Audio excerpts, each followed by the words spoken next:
اعوذ باللہ من الشیطان الرجیم بسم اللہ الرحمن الرحیم وَيَسْأَلُونَكَ مَاذَا يُنْفِقُونَ قُلِ الْعَفْوَ كَذَلِكَ يُبَيِّنُ اللَّهُ لَكُمُ الْآيَاتِ لَعَلَّكُمْ تَتَفَكَّرُونَ فِي الدُّنْيَا وَالْآخِرَةِ وَيَسْأَلُونَكَ عَنِ الْيَتَامَى قُلْ إِصْلَاحٌ لَهُمْ خَيْرٌ وَإِن تُخَالِطُوهُمْ فَإِخْوَانُكُمْ وَاللَّهُ يَعْلَمُ الْمُفْسِدَ مِنَ الْمُصْلِحِ وَلَوْ شَاءَ اللَّهُ لَأَعْنَتَكُمْ إِنَّ اللَّهَ عَزِيزٌ حَكِيمٌ وَلَا تَنكِحُوا الْمُشْرِكَاتِ حَتَّى يُؤْمِنَّ وَلَأَمَةٌ مُؤْمِنَةٌ خَيْرٌ مِّن مُّشْرِكَةٍ وَلَوْ أَعْجَبَتْكُمْ وَلَا تُنكِحُوا الْمُشْرِكِينَ حَتَّى يُؤْمِنُوا وَلَعَبْدٌ مُّؤْمِنٌ خَيْرٌ مِّن مُّشْرِكٍ وَلَوْ أَعْجَبَكُمْ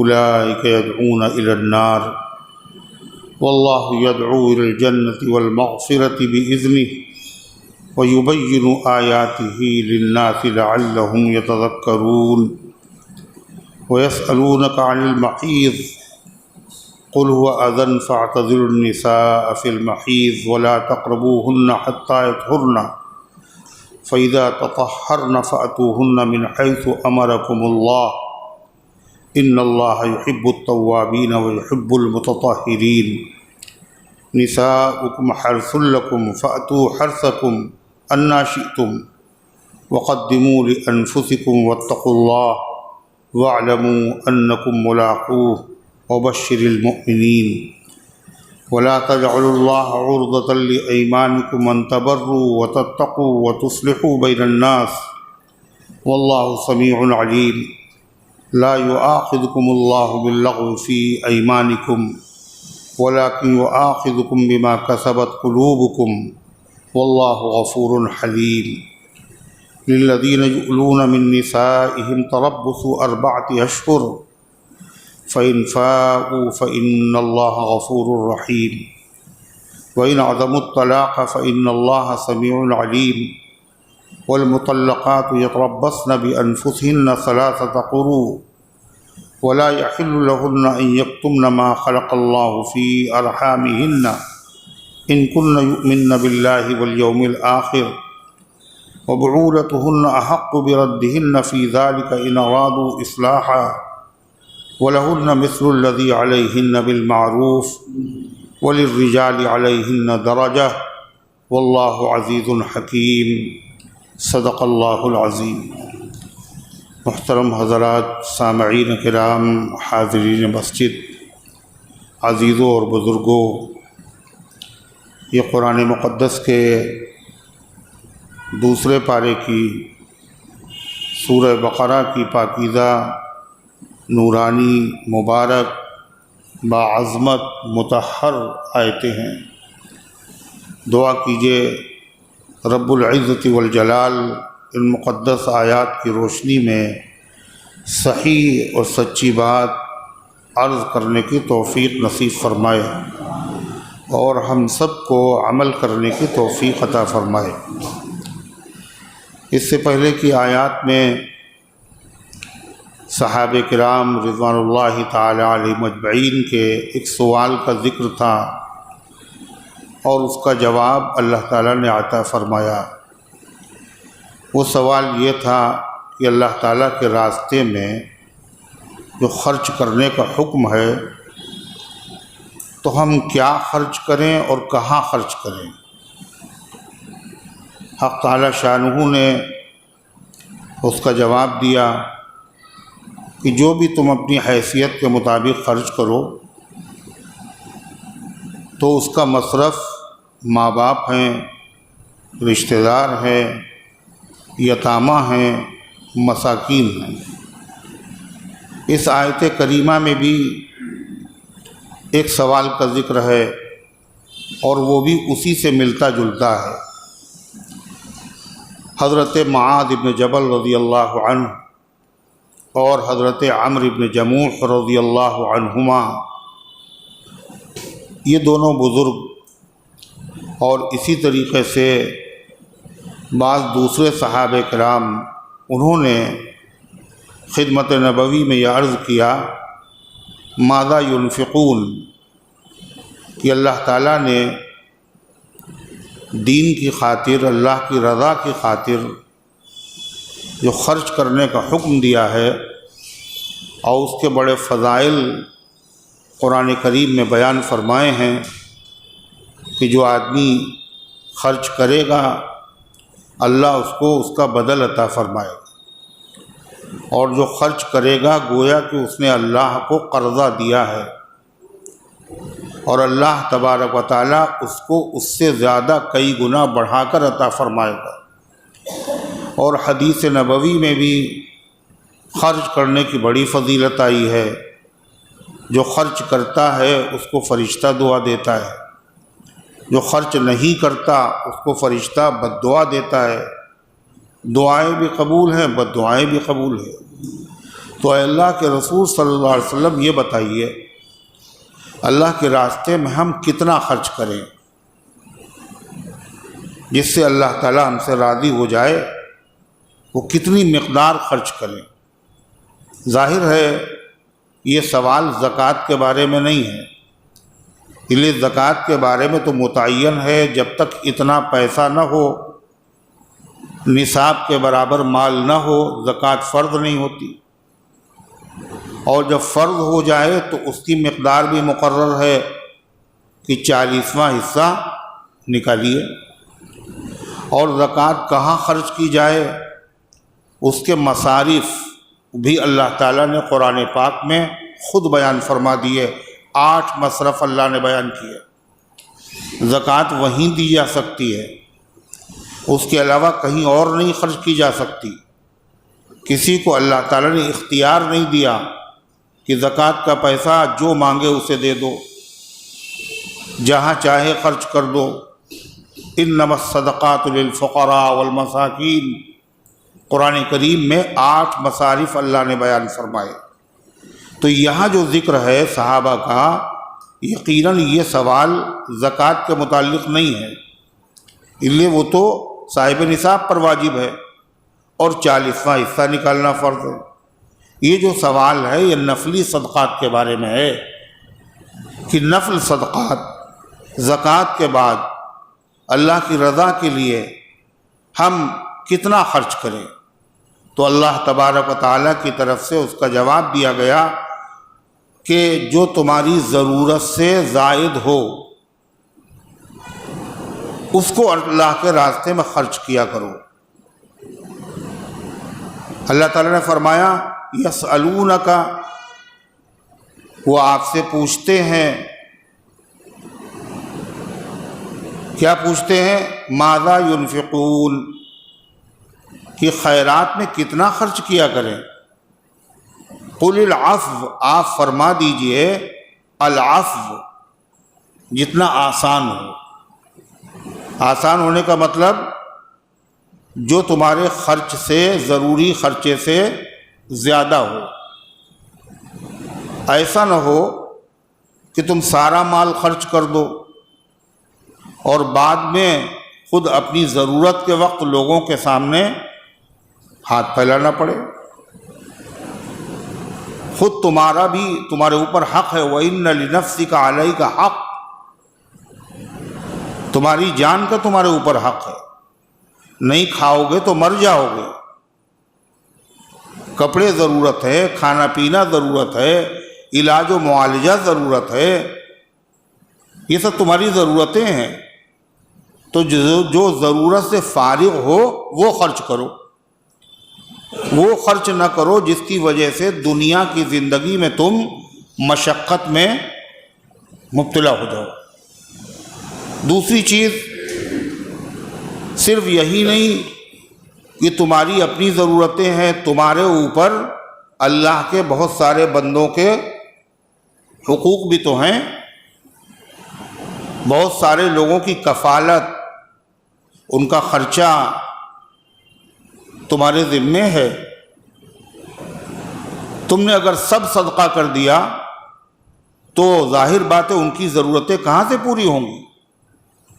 جیسے بیوی ہے، بچے ہیں، ماں باپ ہیں، وہ ایسے رشتہ دار جو کمانے کی پوزیشن میں نہیں ہیں اور ان کی ضرورتیں، تو تمہارے ذمے واجب ہے کہ تم ان کے خرچ اٹھاؤ، ان کا علاج کراؤ، ان کے کھانے کپڑے کا انتظام کرو، ان کی ضروریات کا انتظام کرو، یہ بھی تو تمہارے ذمے ہے۔ اگر تم نے سب خرچ کر دیا اللہ تعالیٰ کے راستے میں، اللہ کی رضا کے لیے، تو بیوی کا جو حق واجب تھا وہ کیسے ادا ہوگا؟ اس میں خلل پیدا ہوگا۔ بچوں کے حقوق تمہارے ذمہ لازم ہے، تم نے ان حقوق کو پامال کر دیا، تمہاری اللہ کے وہاں پکڑ ہوگی۔ اسی لیے شریعت بڑی حسین ہے کہ خرچ کے فضائل تو ہیں، لیکن اعتدال کے ساتھ خرچ کرو۔ خود اپنی ضرورت سامنے رکھو اور جن کے حقوق ہیں ان کی ادائیگی کی فکر رکھو، اس کے بعد جو زائد ہو اس کو خرچ کرو۔ نبی کریم صلی اللہ تعالی علیہ وسلم کا عمل اور آپ کا فرمان یہ قرآن کریم کی تفسیر ہے۔ حضرات صحابہ کرام رضوان اللہ تعالی علیہ مجمعین کے حالات دیکھ کر آپ مسئلے بتاتے تھے۔ نبی کریم علیہ الصلاۃ والسلام نے جب غزوہ تبوک ہوا، غزوہ تبوک آخری غزوہ ہے اور غزوہ بدر یہ پہلا غزوہ ہے۔ غزوہ تبوک میں 30,000 صحابہ کرام شریک ہوئے، اتنی بڑی تعداد کسی غزوے میں نہیں، اور اس غزوے میں دوری بھی بہت تھی، جہاں لڑنے کے لیے جانا تھا۔ تبوک کا جو مقام ہے یہ مدینے سے 1000 کلومیٹر ہے، اور عیسائیوں سے مقابلہ تھا پہلی مرتبہ، اور وہ ان کی جو باقاعدہ عیسائیوں کی فوج تھی منظم، یعنی حکومت سے لڑنا تھا۔ ابھی تک کسی حکومت سے مقابلہ نہیں تھا، اب حکومت سے منظم فوج سے مقابلہ تھا۔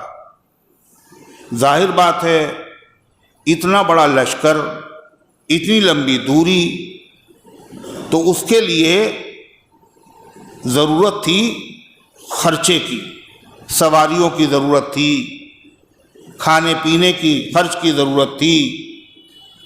اتنا بڑا کام کیسے انجام پائے، اتنا بڑا خرچ کیسے پورا ہو؟ یہ پہلا موقع ہے کہ نبی کریم صلی اللہ علیہ وسلم نے اس موقع پر صحابہ کو صاف صاف بتا دیا کہ فلاں جگہ چلنا ہے۔ کسی غزوے میں آپ پہلے سے نہیں بتاتے تھے فلاں جگہ چلنا ہے، غزوہ تبوک میں پہلے سے اعلان کر دیا فلاں جگہ چلنا ہے اور سب کو چلنا ہے۔ یہ صحابہ کرام کا اخلاص، ان کی اطاعت، ان کا دین تھا کہ یہ وقت انتہائی نازک تھا۔ ان کی کاروبار اور زندگی کے گزارے کا مدار کھجوروں کے باغات پر تھا، اور کھجوریں پک رہی تھیں۔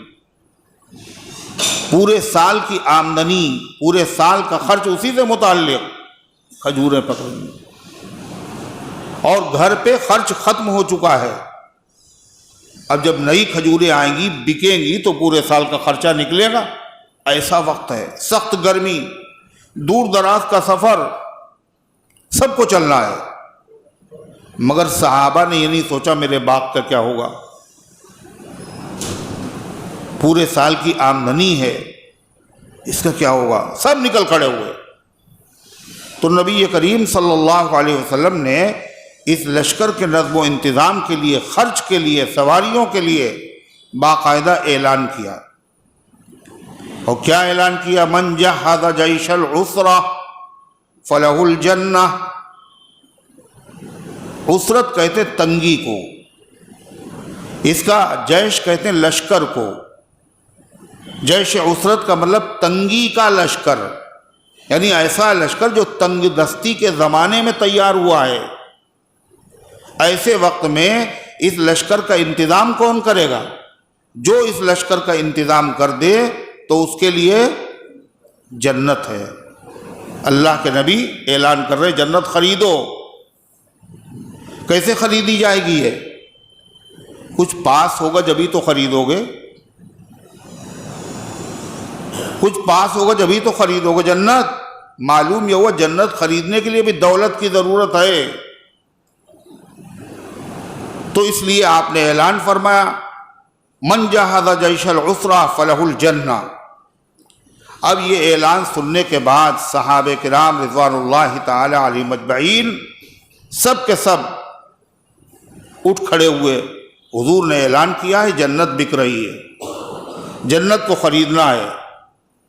اپنی اپنی حیثیت کے مطابق ہر آدمی لے کر کے مال حاضر ہو گیا۔ مال اسلام نے مانگا تو لگے ڈھیر کے ڈھیر،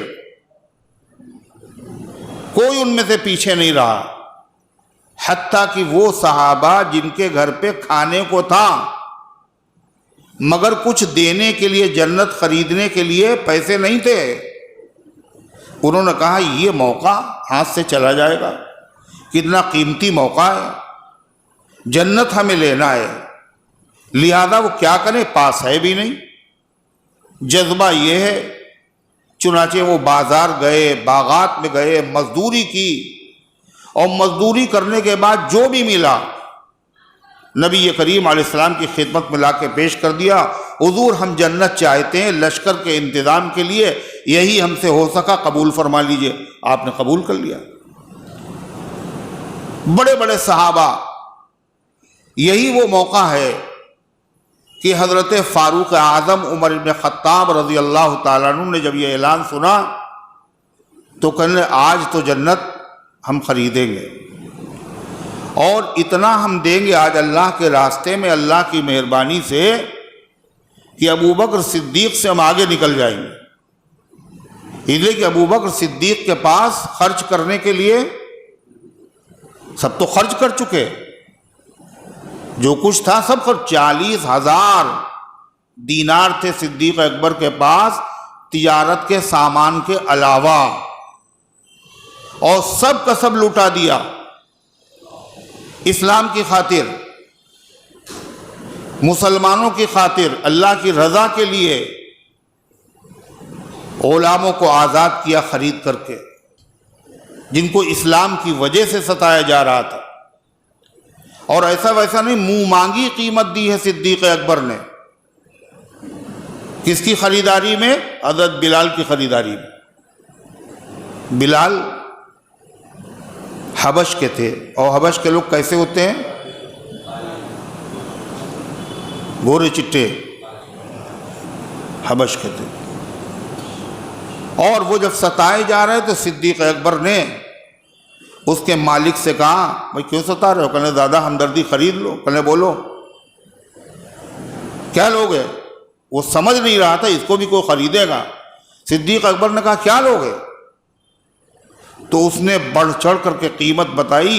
اس نے کہا اتنے پیسے لیں گے۔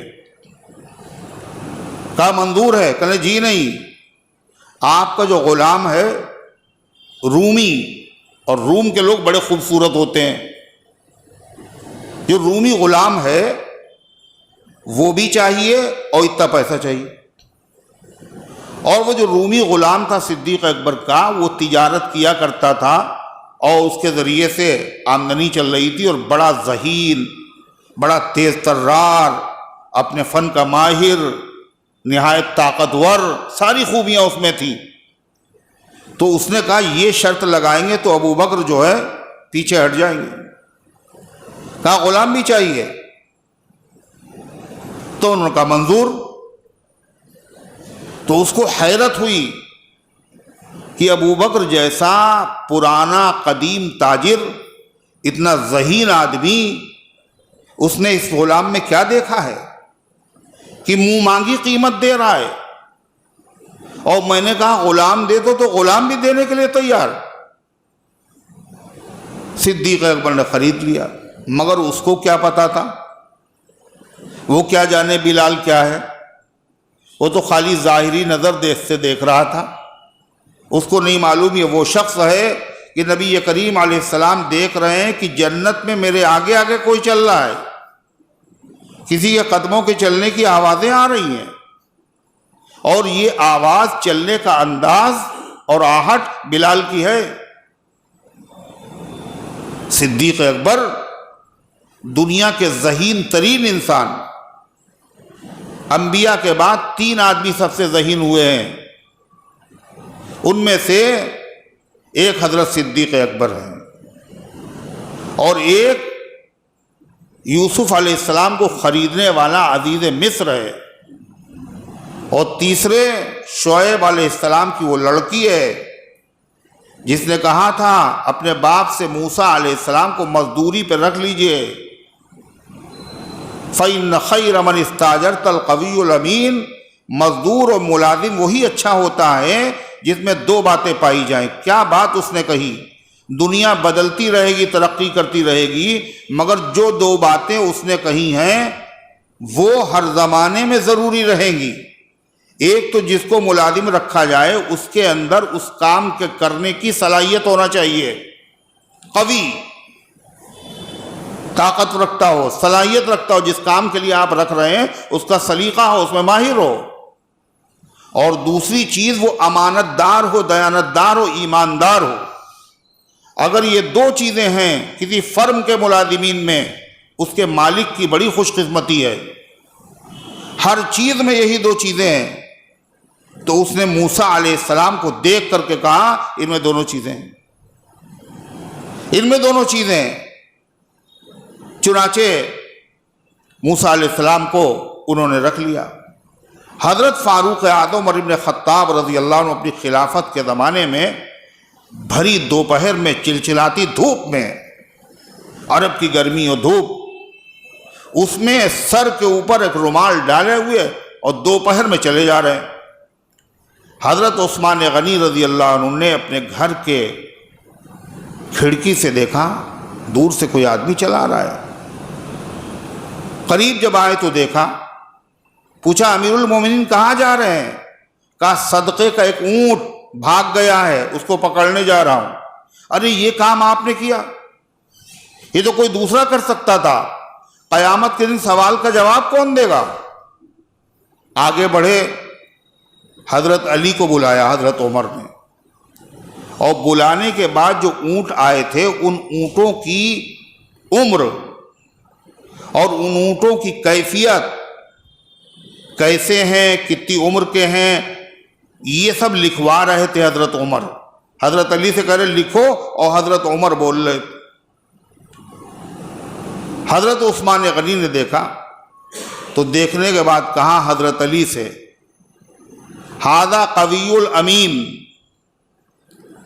ھذا قوی الامین۔ موسیٰ علیہ السلام کی جو لڑکی نے جو بات کہی تھی وہی بات امیر المومنین کی طرف اشارہ کر کے کہا، یہ قوی بھی ہیں اور امین بھی ہیں، یعنی خلافت کی ان کے اندر بھرپور صلاحیت بھی ہے، اور امانت اور دیانت کا عالم یہ ہے کہ بھری دوپہر میں، دوپہر کی دھوپ کا خیال بھی نہیں ہے، اور خود ہی اونٹوں کو تلاش بھی کر رہے ہیں، ان کی عمریں بھی لکھوا رہے ہیں۔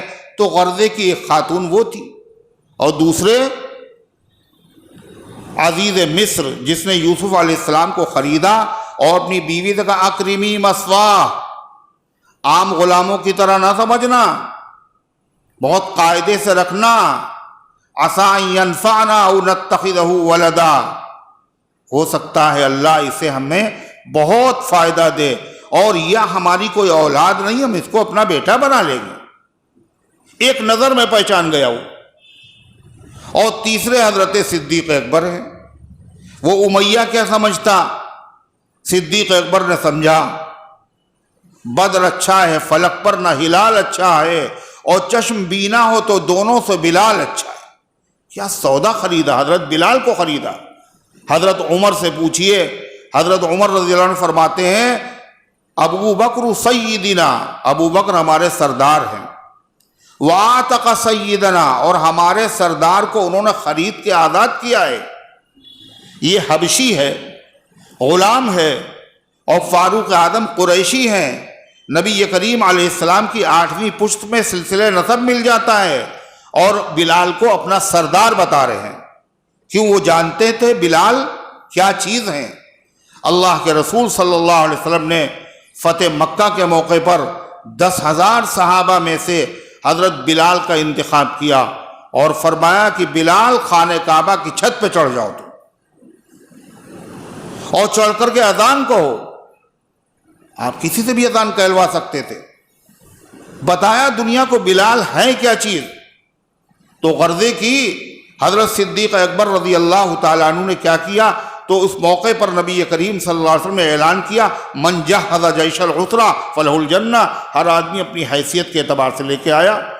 حضرت عمر نے کیا سوچا کہ آج دل میں یہ کہہ رہے تھے کہ صدیق سے ضرور بڑھ کر رہے گا آج میرا قدم راہوار، دل میں یہ سوچ رہے تھے۔ جب حضرت فاروق اعظم اپنا مال اور جائیداد اور سامان لے کر کے آئے تو نبی کریم علیہ الصلاۃ والسلام نے ان سے پوچھا ما بقیت لأہلک، عمر گھر والوں کے لیے کیا چھوڑ کے آئے ہو؟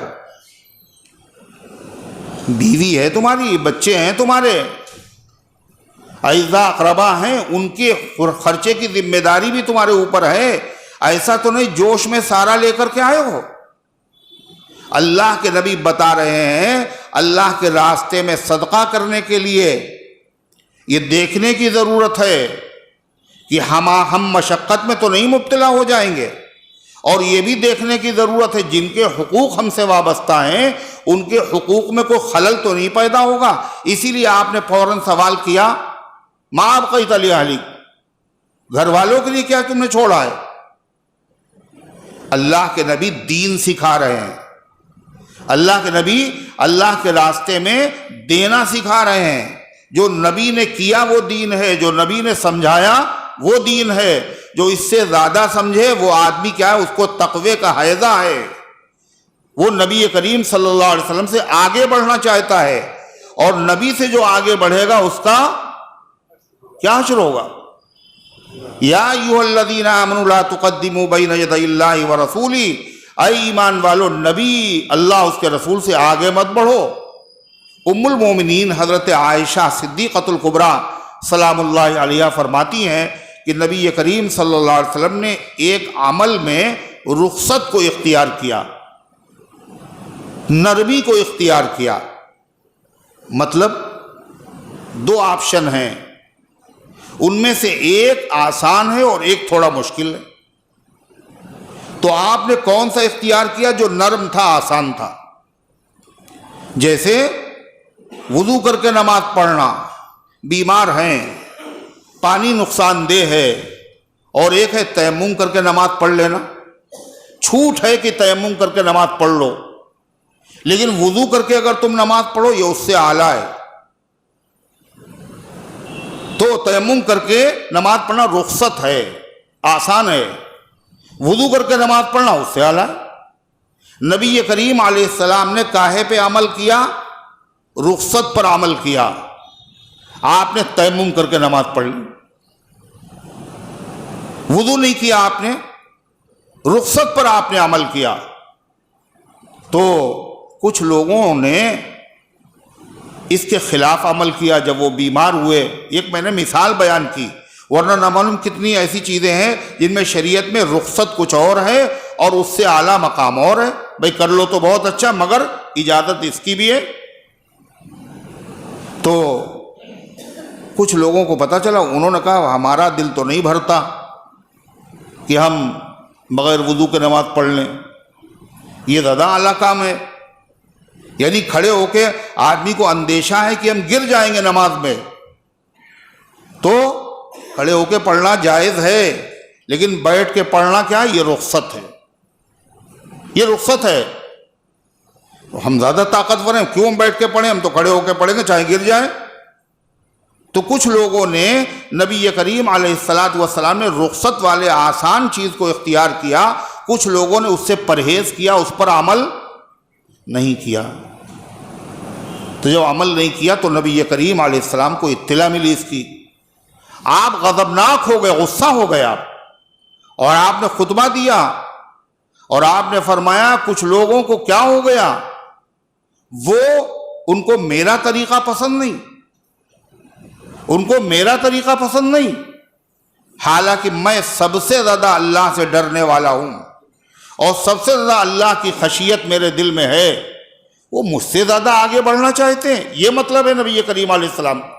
تو نبی پاک صلی اللہ علیہ وسلم نے حضرت فاروق اعظم سے کیا کہا؟ جب کبھی جنت کا سودا ہو رہا ہے، حضور کہہ رہے ہیں جنت ملے گی، تو آدمی جوش میں آگے بڑھ سکتا ہے۔ آپ نے فرمایا عمر کتنا لائے ہو؟ ما ابقیت لأہلک، اپنے گھر والوں کے لیے کیا چھوڑا ہے تم نے؟ تو انہوں نے کہا آدھا۔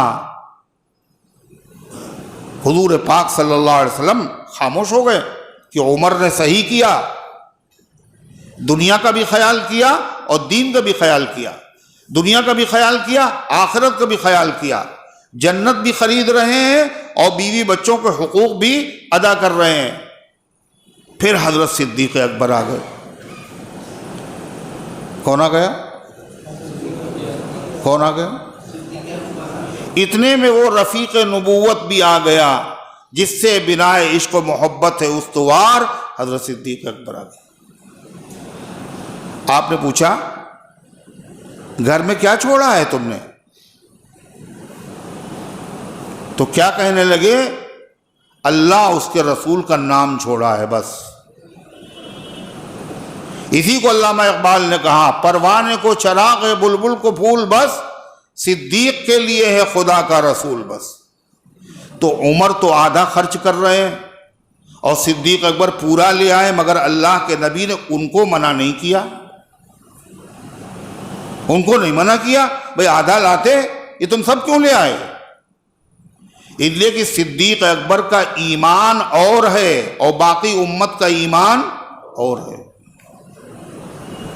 یہ صدیق اکبر کے لیے انہی کو زیب دیتا ہے، سب کچھ خرچ کر دیں پھر بھی کوئی فرق نہیں۔ تو غرضے کہ نبی کریم اسی موقع، یہی وہ موقع ہے کہ حضرت عثمان غنی رضی اللہ تعالیٰ عنہ کھڑے ہوئے۔ حضور کہہ رہے ہیں من جہز جیش العسرا فلہ الجنہ، جو تنگی کے وقت لشکر کا انتظام کرے اس کے لیے جنت ہے۔ حضرت عثمان غنی کھڑے ہو، عثمان غنی ان کے ساتھ لگا ہوا ہے۔ غنی کسے کہتے ہیں؟ فقیر، مالدار کو غنی، بے نیاز، جو محتاج نہ ہو اسے کہتے ہیں غنی، محتاج نہ، غنی ہے۔ مگر غنی اسی کو نہیں کہتے جو مالدار ہو۔ جو آدمی مالدار بہت ہو مگر ایک ایک پیسے دینے میں اس کی جان نکلتی ہو، اس کو غنی نہیں کہتے ہیں۔ بہت سے لوگ ایسے نظر آئیں گے آپ کو، بہت دولت مند ہیں وہ، مگر اللہ کے راستے میں خرچ کرتے ہوئے دم نکلتا ہے اور جان نکلتی ہے۔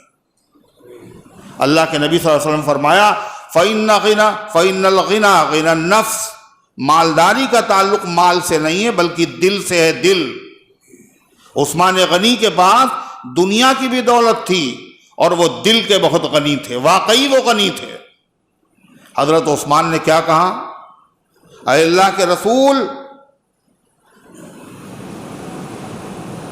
میت علیہ بعیرا باقطابہا، اے اللہ کے رسول 100 اونٹ میرے ذمے ہیں، اور خالی اونٹ نہیں، پورے سامان کے ساتھ۔ 100 اونٹوں کا مطلب سمجھے، یعنی 100 کنٹینر ہم دیں گے اس لشکر کے انتظام کے لیے، 100 کنٹینر میرے ذمے ہیں۔ مگر لشکر تو کتنا تھا؟ 30,000۔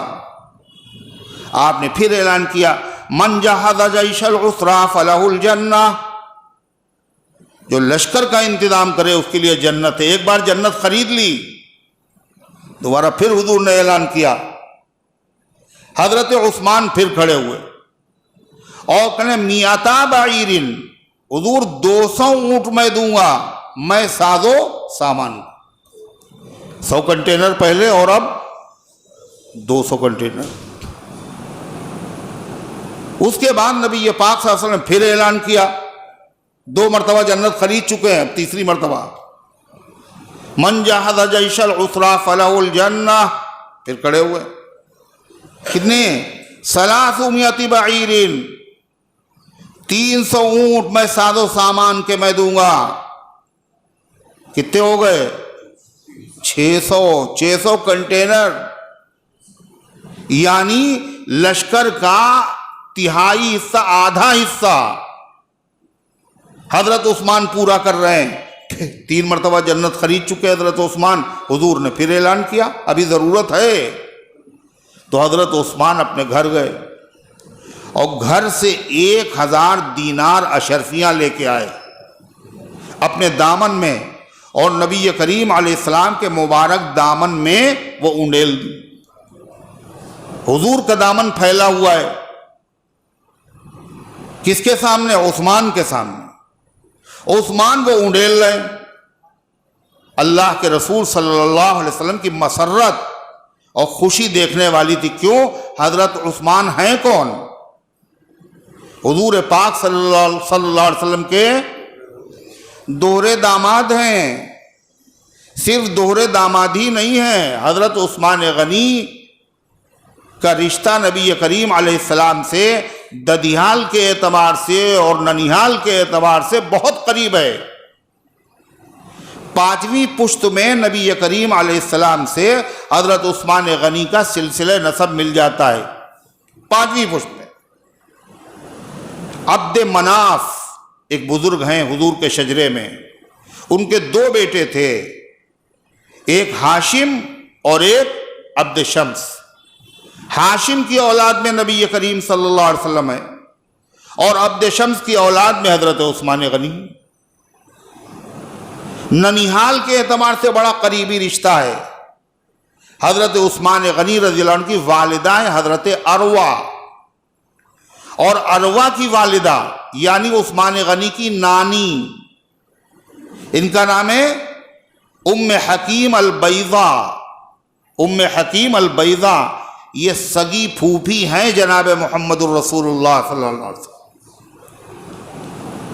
حضرت عثمان غنی کی نانی کون ہے؟ حضور پاک صلی اللہ علیہ وسلم کی سگی پھوپھی، یعنی آپ کے والد حضرت عبداللہ کی بہن، حضرت علی کے والد حضرت ابو طالب کی بہن ہے نا. اور پھر کیسی بہن پتہ ہے آپ کو؟ پھوپھیاں تو آپ کی اور بھی ہیں، مگر ام حکیم البیضہ عثمان غنی کی جو نانی ہیں، ان کی خصوصیت یہ ہے کہ یہ آپ کے والد گرامی حضرت عبداللہ کے ساتھ جڑواں پیدا ہوئیں، توم پیدا ہوئیں. 2 بچے جو ایک ساتھ پیدا ہوتے ہیں ان کو جڑواں کہتے ہیں، عربی میں توم کہتے ہیں. تو حضرت عثمان غنی کی نانی حضور پاک علیہ السلام کی وہ پھوپھی حضور صلی اللہ علیہ وسلم کے والد حضرت عبداللہ کے ساتھ جڑواں پیدا ہوئی تھی. حضرت عثمان کون ہوئے؟ حضور پاک صلی اللہ علیہ وسلم کی پھوپھیزاد بہن ہیں.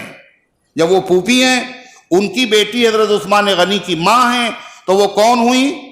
حضور صلی اللہ علیہ وسلم کی پھوپھیزاد بہن ہوئی. اور پھوپھی کا جو بیٹا ہوتا ہے وہ کیا ہوگا؟ بھائی ہوگا، بھانجا ہوگا. پھوپھیزاد بہن کا لڑکا، بہن کا لڑکا بھانجا ہوتا ہے. سگی بہن کا لڑکا بھانجا ہے، پھوپھیزاد بہن کا لڑکا بھانجا ہے. تو بھانجے ہوئے حضرت عثمان غنی رضی اللہ عنہ حضور پاک صلی اللہ علیہ وسلم کے، اور نبی کریم علیہ السلام رشتے میں حضرت عثمان غنی کے ماموں ہوئے. اور حضرت عثمان غنی کے ماموں نبی بھی ہیں اور حضرت علی بھی ماموں ہیں. اتنا قریبی رشتہ ہے.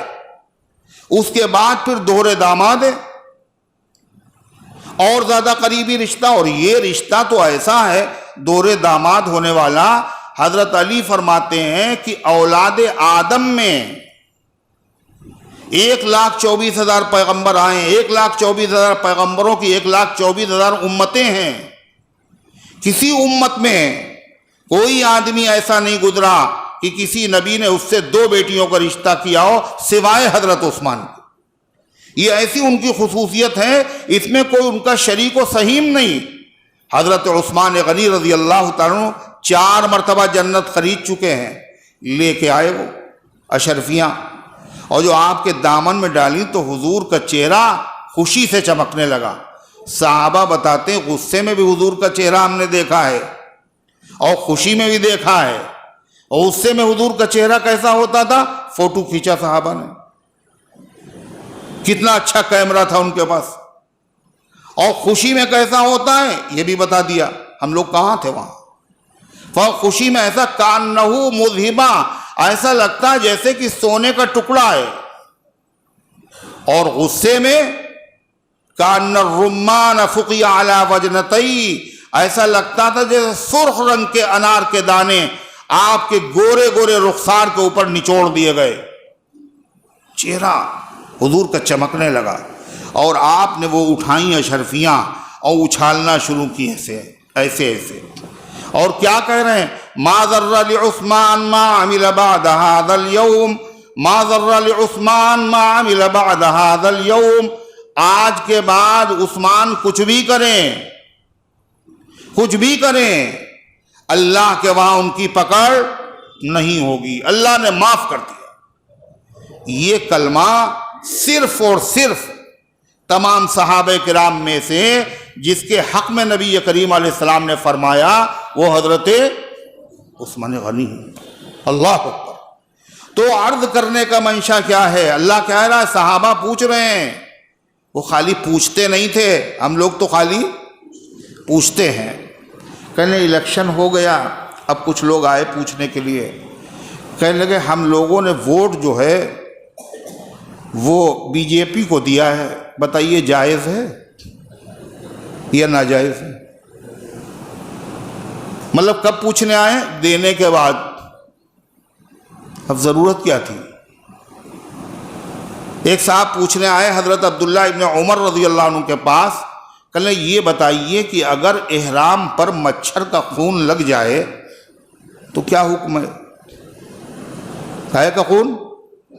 مچھر کا. وہ ہوتا ہے 1 لیٹر کم سے کم ہے, ضرورت ہوتا ہے. تو عبداللہ ابن عمر نے کیا کہا؟ کہاں کے رہنے والے ہو؟ کہنے عراق کے ہیں. کہنے شرم نہیں معلوم ہوتی؟ اللہ کے رسول صلی اللہ علیہ وسلم کے نواسے سیدنا حضرت حسین رضی اللہ عنہ کو قتل کر دیا تم لوگوں نے, اور مسئلہ نہیں پوچھا, اور مچھر کا خون احرام پہ لگا, یہ مسئلہ پوچھنے آئے ہو؟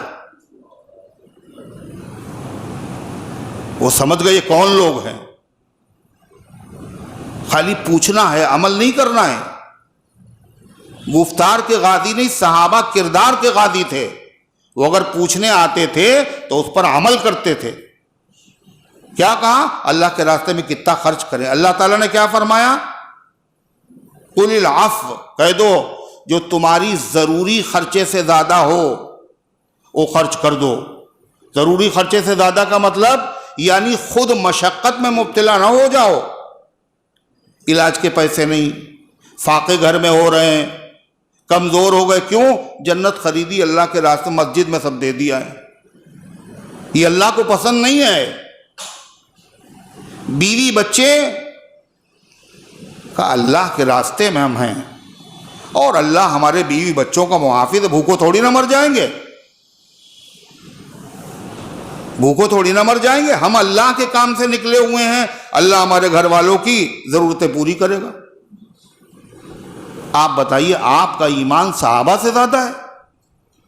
آپ کا ایمان صحابہ سے زیادہ ہے؟ حضرت عمر آدھا لے کے آئے, آدھا چھوڑ کے آئے ہیں. کوئی کر سکتا ہے مقابلہ حضرت عمر کے, حضرت فاروق اعظم کے ایمان سے؟ اور نبی کریم علیہ السلام بھی پوچھ رہے ہیں گھر میں کیا چھوڑا؟ کا آدھا چھوڑا ہے. پھر تو قرآن کی آیت نے یہ بتایا کہ یعنی کسی کے حقوق میں خلل نہ پیدا ہو, اتنا ہی اللہ کے راستے میں خرچ کیجئے. اگر کسی کے حقوق, جیسے کسی کا پیسہ باقی ہے 50,000 روپے, اب اعلان ہو رہا ہے بھائی مسجد میں چندہ دینے کی بات آ رہی ہے, اعلان کر لیں 10,000 لکھ لیجئے ہماری طرف سے. یہ جائز نہیں ہے. بندے کا جو قرضہ آپ پر باقی ہے 50,000 روپیے, پہلے قرضہ ادا کیجئے, بعد میں, یہ تو نفل ہے, صدقہ بعد میں ہے, پہلے قرضہ ہے, اس کا ادا کرنا واجب و حقوق العباد میں سے ہے. مگر لوگ نام و نمود کے لیے, حالات خراب ہو چکے ہیں, مگر چونکہ نام چلا آ رہا ہے اس لیے اگر ہم کچھ نہیں دیں گے تو بڑی بدنامی ہوگی، لہذا 10,000 روپے۔ یعنی تو ریاکاری بھی ہے، دکھاوا بھی ہے، خود کو مشقت میں مبتلا کرنا بھی ہے۔ یہ سارے مسائل آپ کو کون سی کتاب سے معلوم ہوں گے؟ ارے بتائیے، یہ سارے زندگی کے ضروری مسائل کون سی کتاب بتائے گی؟ اللہ کی واحد کتاب قرآن کریم۔ زندگی کا ہر مسئلہ، جس چیز کی ضرورت ہے بندوں کو زندگی کے ہر شعبے میں، خرچ سے متعلق ہو، نماز سے متعلق ہو، حقوق سے متعلق ہو، طلاق سے متعلق ہو، اطاعت سے متعلق ہو، قسم سے متعلق ہو، ہر مسئلے کا بیان قرآن پاک پہ۔ اس سلسلے میں پھر صحابہ کی 2 جماعتیں، ایک طرف حضرت ابو ذر غفاری ہیں۔ ابو ذر غفاری کا نام سنا ہے؟ ابو ذر غفاری بڑے زاہد صحابی تھے، تو ان کا مذہب کیا تھا معلوم؟ جو ضرورت سے زیادہ ہے، آج جو ہمارے کھانے خرچے کا اگر ہے، اس سے زیادہ جتنا بھی ہے پورا صدقہ کرو، گھر میں ایک ڈھیلا بھی نہ رکھو۔ اور وہ لاٹھی لے کے پہنچ جاتے تھے، کرو صدقہ، کرو صدقہ۔ قرآن نے کہا جو ضرورت ہے، یہ سب ضرورت سے زیادہ۔ لیکن جمہور صحابہ کا مسلک کیا ہے کہ کچھ آدمی باقی رکھے اپنے پاس ضرورت کے لیے، کسی وقت بھی ضرورت پیش آ سکتی ہے، علاج کے لیے، معالجے کے لیے اور دوسری ضرورتوں کے لیے۔ جو بنیادی ضرورتیں ہیں ان سے زیادہ جو وہ خرچ کرو۔ ابو ذر غفاری کا اپنا مسلک تھا اور وہ خود بھی اس پر چلتے تھے اور دوسروں کو بھی چلانا چاہتے تھے، مگر اللہ کے رسول جو ابو ذر کی طرح ہو، ابو ذر جیسا ایمان ہو، وہ ابو ذر کی طرح کرے۔ لیکن یہ ہر آدمی کے بس کی بات نہیں ہے، اس لیے صحابہ کرام کے مختلف رنگ ہیں۔ اصحابی کالنجوم یہم اقتدیتم اہتدیتم، میرے صحابہ ہدایت کے ستارے سب ہیں، سب میں روشنی ہے، جس کسی کا دامن تھام لوگوں کو ہدایت مل جائے گی۔ باقی صحابہ کا یہ مسلک نہیں ہے، وہ کہتے ہیں اپنی ضرورت پوری کرو، گھر والوں کی ضرورت پوری کرو، اس کے بعد پھر خرچ کرو۔ اللہ کے رسول صلی اللہ علیہ وسلم سے ایک صاحب نے پوچھا، حضور 1 دینار ہے میرے پاس، بتائیے ہم کیا کریں؟ مطلب شریعت میں کس چیز کا حل نہیں، حضور 1 دینار ہے۔ تو آپ نے فرمایا اپنے اوپر خرچ کرو۔ کہنے حضور ایک اور بھی ہے، 2 ہیں، کہ اپنی بیوی پہ خرچ کرو۔ اے اللہ کے رسول ایک اور ہے، کہ اپنے بچوں پہ خرچ کرو۔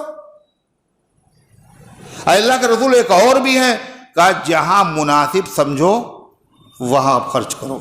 وابدأ بمن تعول، شروعات کہاں سے کریں؟ کہ جن کے خرچ کی تمہارے اوپر ذمہ داری ہے ان سے شروعات کرو۔ جب ان پر خرچ کرو گے تو ثواب تو ملے گا نہیں، ملے گا؟ یہ تو گھر ہی میں ہے، یعنی ملے گا ثواب۔ کیوں؟ اللہ کے رسول صلی اللہ علیہ وسلم کا فرمان ہے شروعات کہاں سے کرو؟ جن کے خرچ کی تمہارے اوپر ذمہ داری ہے۔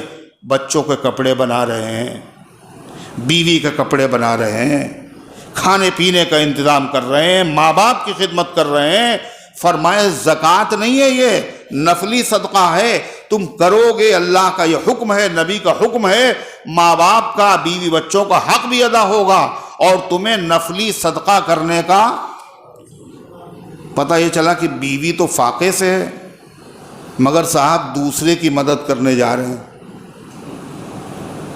دوسرے کی مدد کرنے جا رہے ہیں، یہ پسندیدہ نہیں ہے۔ اللہ تعالیٰ نے کیا ارشاد فرمایا؟ یسألونک ماذا ينفقون، وہ آپ سے پوچھتے ہیں کیا خرچ کریں، قل العفو، آپ جواب میں کہیے جو آسان ہو، جو تمہاری ضرورت سے بچ جائے، جس کی وجہ سے تم دنیا میں مشقت میں مبتلا نہ ہو۔ لیکن ایک بات یاد رکھنا، دنیا میں جب آدمی رہے گا تو اس کی ضرورتیں ہوں گی نہیں ہوں گی؟ یہ خالی خاک پھاکتا رہے گا. دنیا میں رہے گا تو ضرورتیں ہیں، اور آخرت میں بھی رہے گا وہاں بھی ضرورت ہے. دنیا فانی ہے، یہاں کی ضرورتیں بھی تھوڑی ہیں آخرت کے مقابلے میں. آخرت کا سفر لمبا ہے اور آخرت کی چیزیں باقی ہیں، پائیدار ہیں. تو لہذا سب کچھ دنیا ہی پہ مت لگا دو، آخرت کی بھی فکر کرو. مطلب یہ تو ہر آدمی جانتا ہے. ایک آدمی کو سفر میں گیا اور 3 دن ہوٹل میں رہنا ہے، یہ کوئی کمرہ اس نے لے لیا، تو وہاں کے لیے اسے کتنے پیسے رکھنا چاہیے؟ 3 دن خالی رہنا ہے، اس کے بعد پھر واپس آ جائیں گے. کتنے پیسے لینا چاہیے؟ ہے خوب ڈھیر سا پیسہ لے کے جائے؟ نہیں. اور ایک جگہ اسے مستقل رہنا ہے، وہاں کتنے پیسے لے جانا چاہیے؟ 200 روپے. ہے زیادہ لینا چاہیے. تو دنیا میں ہمیں کتنے دن رہنا ہے؟ 60-70 سال. اور قبر میں کتنے دن رہنا ہے؟ دنیا سے کم ہے نا، 60 سال سے کم ہے. ارے بہت دن رہنا ہے. آخرت میں لمبی زندگی ہے، تو جہاں جتنے دن رہنا ہو اسی کے اعتبار سے انتظام کرنا چاہیے. یہاں ہم نے ایسے مکان بنائے ہیں کیسے، جو 100 سال تک ہلیں گے نہیں. اور قبر جس میں ہمیں رہنا ہے وہاں کے لیے ہم نے کیا انتظام کیا؟ بولیے، وہاں کے لیے کیا انتظام کیا؟ کچھ بھی نہیں. ایسے آدمی کو کیا کہنا چاہیے، عقل مند یا بیوقوف؟ تو اس بیوقوفی میں کون مبتلا ہے؟ ہم سب مبتلا ہیں. ارے ہم سب مبتلا ہیں. جہاں جتنی زیادہ ضرورت ہے وہاں دھیان کچھ بھی نہیں، اس لیے کہ یہ سب کمایا ہوا اور بنایا ہوا یہ سب یہی رہ جائے گا. وہاں تو اکیلے جائیں گے. اب وہاں ضرورت ہے، وہاں کی کرنسی آپ کے پاس ہے نہیں. وہاں آپ نے کچھ جمع کیا ہوتا اکاؤنٹ میں تو کام آتا، وہ تو آپ نے کیا نہیں، توجہ نہیں دی. اس لیے اللہ فرماتا ہے خالی آخرت مت دیکھو، دنیا کے اندر بھی تمہاری ضرورتیں ہیں.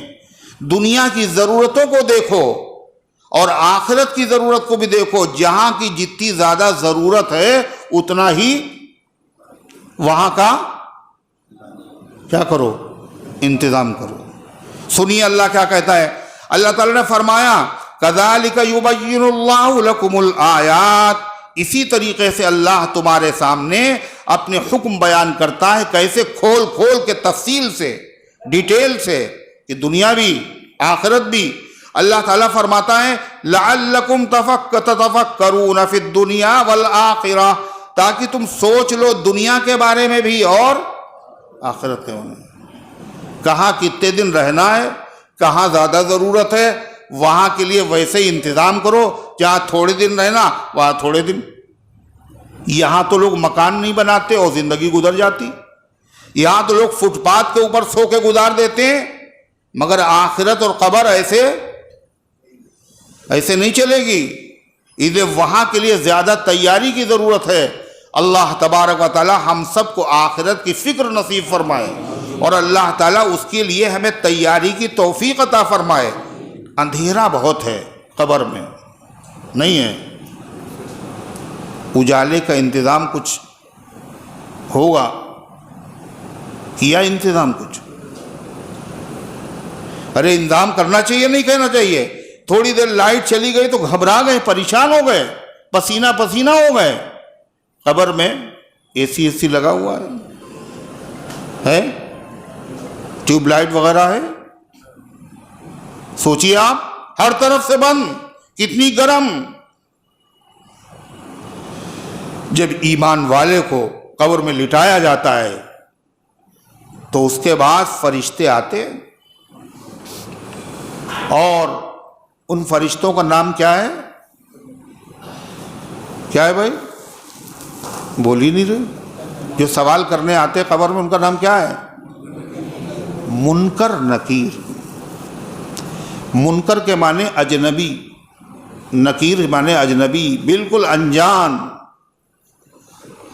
اور انجان آدمی کو دیکھ کر کے محبت بہت ہوتی. کیا ہوتا ہے؟ وحشت. یہ کون آدمی ہے؟ ارے یہ کون صاحب ہے؟ کون صاحب ہے بھائی؟ فکر، یہ کیسا آدمی آ گیا؟ کوئی جاسوس تو نہیں ہے؟ منکر نکیر ڈراؤنی شکل میں آئے سوال و جواب کرنے کے لیے. مگر جو مومن ہے، مومن کامل، اس کے پاس بھی فرشتے آتے ہیں. اور یہ جو فرشتے آتے ہیں یہ ہر جگہ نہیں آتے منکر نکیر. ان کے پاس جو آتے ہیں ان کا نام ہے مبشر بشیر. کیا نام ہے؟ مبشر، مبشر، بشیر. مبشر مانے خوشخبری سنانے والا، بشیر مانے خوشخبری سنانے والا. قرآن میں فلما جاء البشیر، جب آیا خوشخبری سنانے والا یعقوب علیہ السلام کے پاس کہ یوسف زندہ ہیں، اور اس نے کرتا ڈالا، آنکھوں پہ فرتد بصیرہ، آنکھیں روشن ہو گئی، تو فرمایا اس سے جب وہ سوال کرتے ہیں، وہ سوالوں کا جواب دیتا ہے تو اس کی قبر کو روشن کر دیا جاتا ہے. اندھیرا نہیں ہے وہاں، روشنی ہے. اور ایک کھڑکی، ایک روشن دان جہنم کی طرف کھولا جاتا ہے، اور اس سے کہا جاتا ہے دیکھو اللہ نے تمہیں اس سے بچا لیا. اور دوسرا روشن دان جنت کی طرف کھول کے دکھایا جاتا ہے، ادھر سے خوشبوئیں آ رہی ہیں، جنت کی رونق و بہاریں نظر آ رہی ہیں. بدلے میں اللہ نے تمہیں یہ عطا کیا ہے. ارے خالی جنت دکھا دیتے، جہنم دکھانے کی ضرورت کیا ہے؟ کہ جہنم اس لیے دکھائی جاتی ہے تاکہ جنت کی قدر معلوم ہو. تکلیف کے بعد راحت جب ملتی ہے تو پتہ چلتا ہے تکلیف کیا چیز تھی اور راحت کیا چیز ہے. جس آدمی نے تکلیف دیکھی نہیں وہ راحت کی کیا قدر کرے گا؟ بات تکلیف کے ہوتی ہے بشر کو راحت. عید آتی ہے کب؟ جب رمضان چلا جاتا ہے. ان سے پوچھئے عید کیا ہوتی جنہوں نے روزے رکھے، ان کو کیا پوچھو گے جنہوں نے ایک بھی روزہ نہیں رکھا؟ وہ شریک ہیں بے حیا بن کے. مزہ تھوڑی ہے ان کے پاس عید کا. حدیث میں آتا ہے کہ جنت بہت بڑی اور جہنم بھی بہت بڑی. تو جنت یہ کہے گی اے اللہ کچھ حصہ ہمارا خالی رہ گیا، اور لوگ جنتی لوگ کم ہو گئے، ابھی تو میرے اندر بہت جگہ ہے. اور جہنم بھی یہی کہے گی حلیم تلاتی، کہ تو بھر گئی. وہ کہے کچھ اور ملے گا. اتنی بڑی جہنم کو تو اللہ اپنی قدرت سے اس کو بھر دے گا، جلال سے. اور جہنم کے قط قط بھر گئے، سمٹ جائے گی ایک دم سے، چھوٹی ہو گئی. مگر جنت کو ایسے نہیں بھرے گا. جنت کے لیے اللہ الگ سے ایک مخلوق پیدا کرے گا، اور پیدا کر کے ان کو ڈائریکٹ جنت میں بھیج دے گا، جاؤ جنت میں رہو، جنت پوری بھر جائے گی. تو وہ لوگ تو بڑے مزے میں ہوں گے. ابھی پیدا ہوئے اور سیدھے نہ نماز نہ روزہ نہ زکوٰۃ نہ حج. یہ حدیث جب پڑھائی مولانا یعقوب صاحب نانوتوی رحمۃ اللہ علیہ دارالعلوم دیوبند کے جو صدر مدرس تھے، مجذوب، حضرت تھانوی کے استاد، علامہ انور شاہ کشمیری کے استاد، حضرت تھانوی فرماتے ہیں جب حضرت نے یہ حدیث پڑھائی تو کسی طالب علم نے کہا حضرت ان کو تو بڑا مزہ آئے گا، وہ تو بڑے آرام سے رہے صاحب، نہ ہر لگا نہ پھٹکری اور رنگ چوکھا. صاحب کچھ نہیں کرنا پڑا ان کو تو، اور سیدھے جنت میں بڑی مزے کی زندگی ہوگی. حضرت نے کیا فرمایا؟ خاک ان کو مزہ آئے گا، خاک ان کو مزہ آئے گا. آپ نے فرمایا انہوں نے دنیا کی تکلیف تو دیکھی نہیں، تو جنت کی راحت کا مزہ ان کو خاک آئے گا. جس نے تکلیف دیکھی اور پھر اس کے بعد جنت کی راحت ملے، حقیقی راحت اور آرام و قدر جنت کی اسی کو معلوم ہوگی. شیخ سعدی شیرازی نے لکھا کہ ایک بادشاہ سفر کر رہا تھا دریا کا، کاہے کے لیے؟ لوگ بھی جاتے ہیں اپنا موڈ فریش کرنے کے لیے، نینی تال ہے، کشمیر ہے تو وہ بھی بادشاہ بہرحال، اور کشتی کا سفر، ساتھ میں جو غلام تھا اس نے کبھی کشتی کا سفر کیا نہیں تھا، وہ ڈرا اور چیخ رہا ہے، چلا رہا ہے، اور اس کو بہت کام ہو، کسی طرح چھپ ہی نہیں رہا، تو سارا بادشاہ کا آرام اور راحت تفریح سب مقدر ہو گئی۔ اب بادشاہ پریشان، پورا عملہ پریشان، کسی طرح چھپ ہی نہیں رہا، چیخے جا رہا۔ وہاں ایک حکیم صاحب بھی تھے۔ حکیم کا مطلب جب بولا جاتا ہے تو ہم لوگ سمجھتے ہیں وہ جڑی بوٹی سے علاج کرتے ہوں گے۔ حکیم کے معنی ہے دانشور، عقل مند، تجربے کار۔ اس آدمی نے بادشاہ سے کہا اگر آپ کہیں تو ہم اسے تھوڑی دیر میں خاموش کر سکتے ہیں۔ تو بادشاہ نے کہا اس سے اچھا کیا بھائی، اندھے کو کیا چاہیے؟ 2 روٹی نا، ارے کیا چاہیے؟ آنکھیں، اور بھوکے کو روٹی چاہیے۔ بادشاہ تو یہ چاہتا تھا، کہا ٹھیک ہے۔ اس نے غلام کو پکڑا اور سر کے بال پکڑے اور کشتی کے کنارے لا کر کے دریا میں جو غوطے دیے 2-4 اور پھر نکال کے بٹھا دیا، بالکل مسمسا کے چپ چاپ بیٹھے۔ بادشاہ نے پوچھا یہ کیا ہوا؟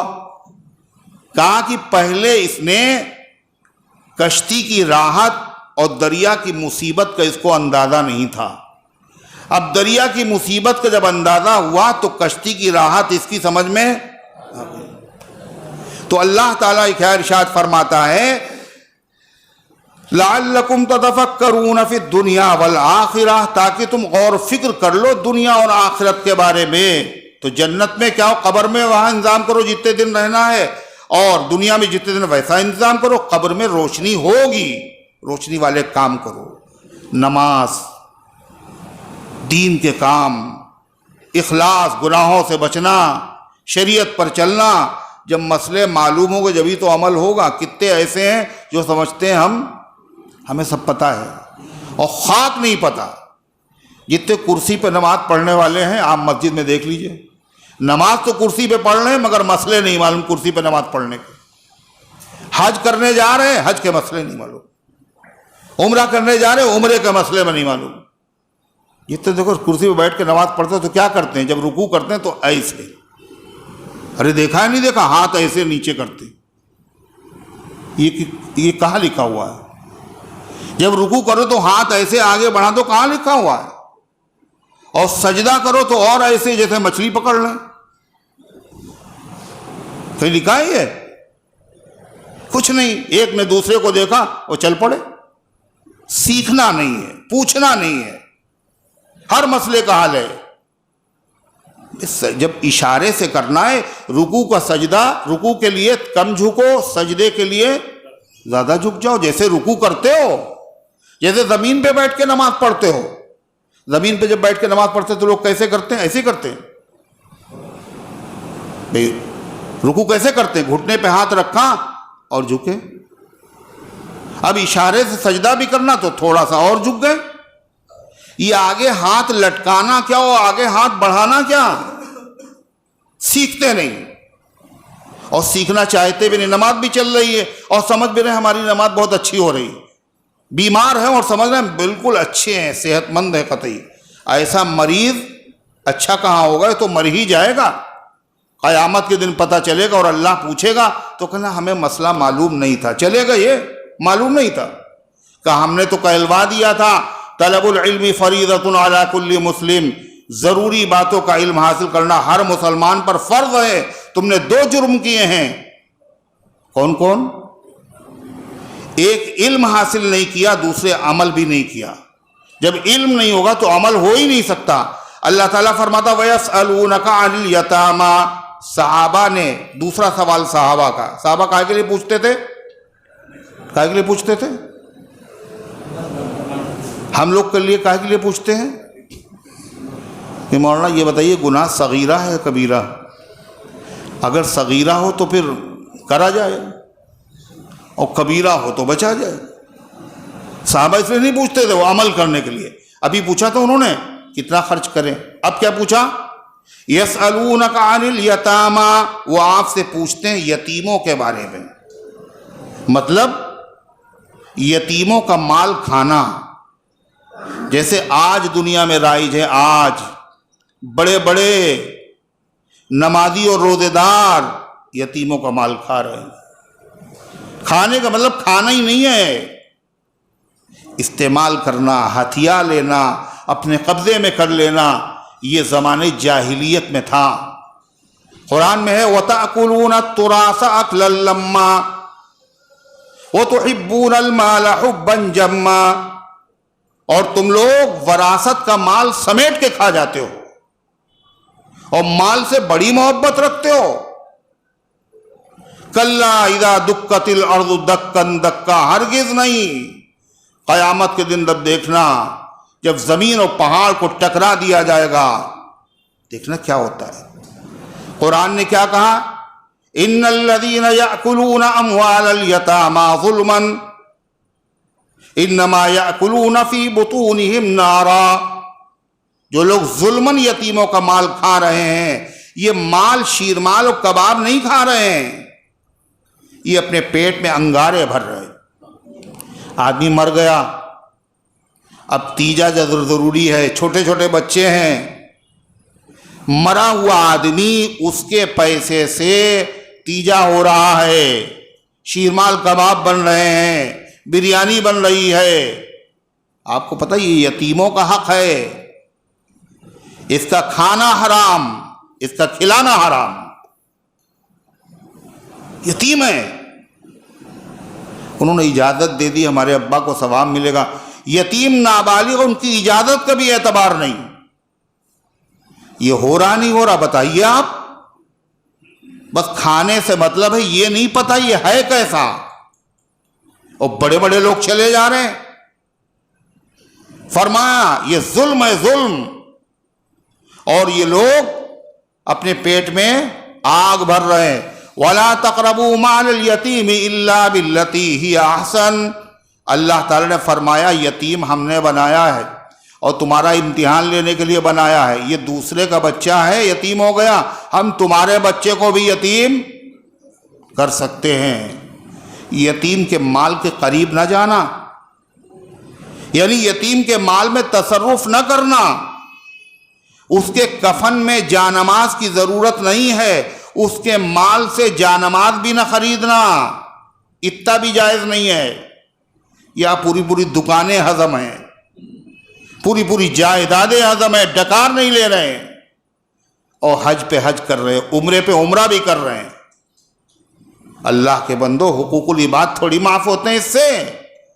غرضے کی صحابہ نے جو قرآن کی آیت سنی، ہم نے بھی سنی، انہوں نے بھی سنی، ان میں فرق کیا ہوتا تھا؟ وہ تو ڈر گئے.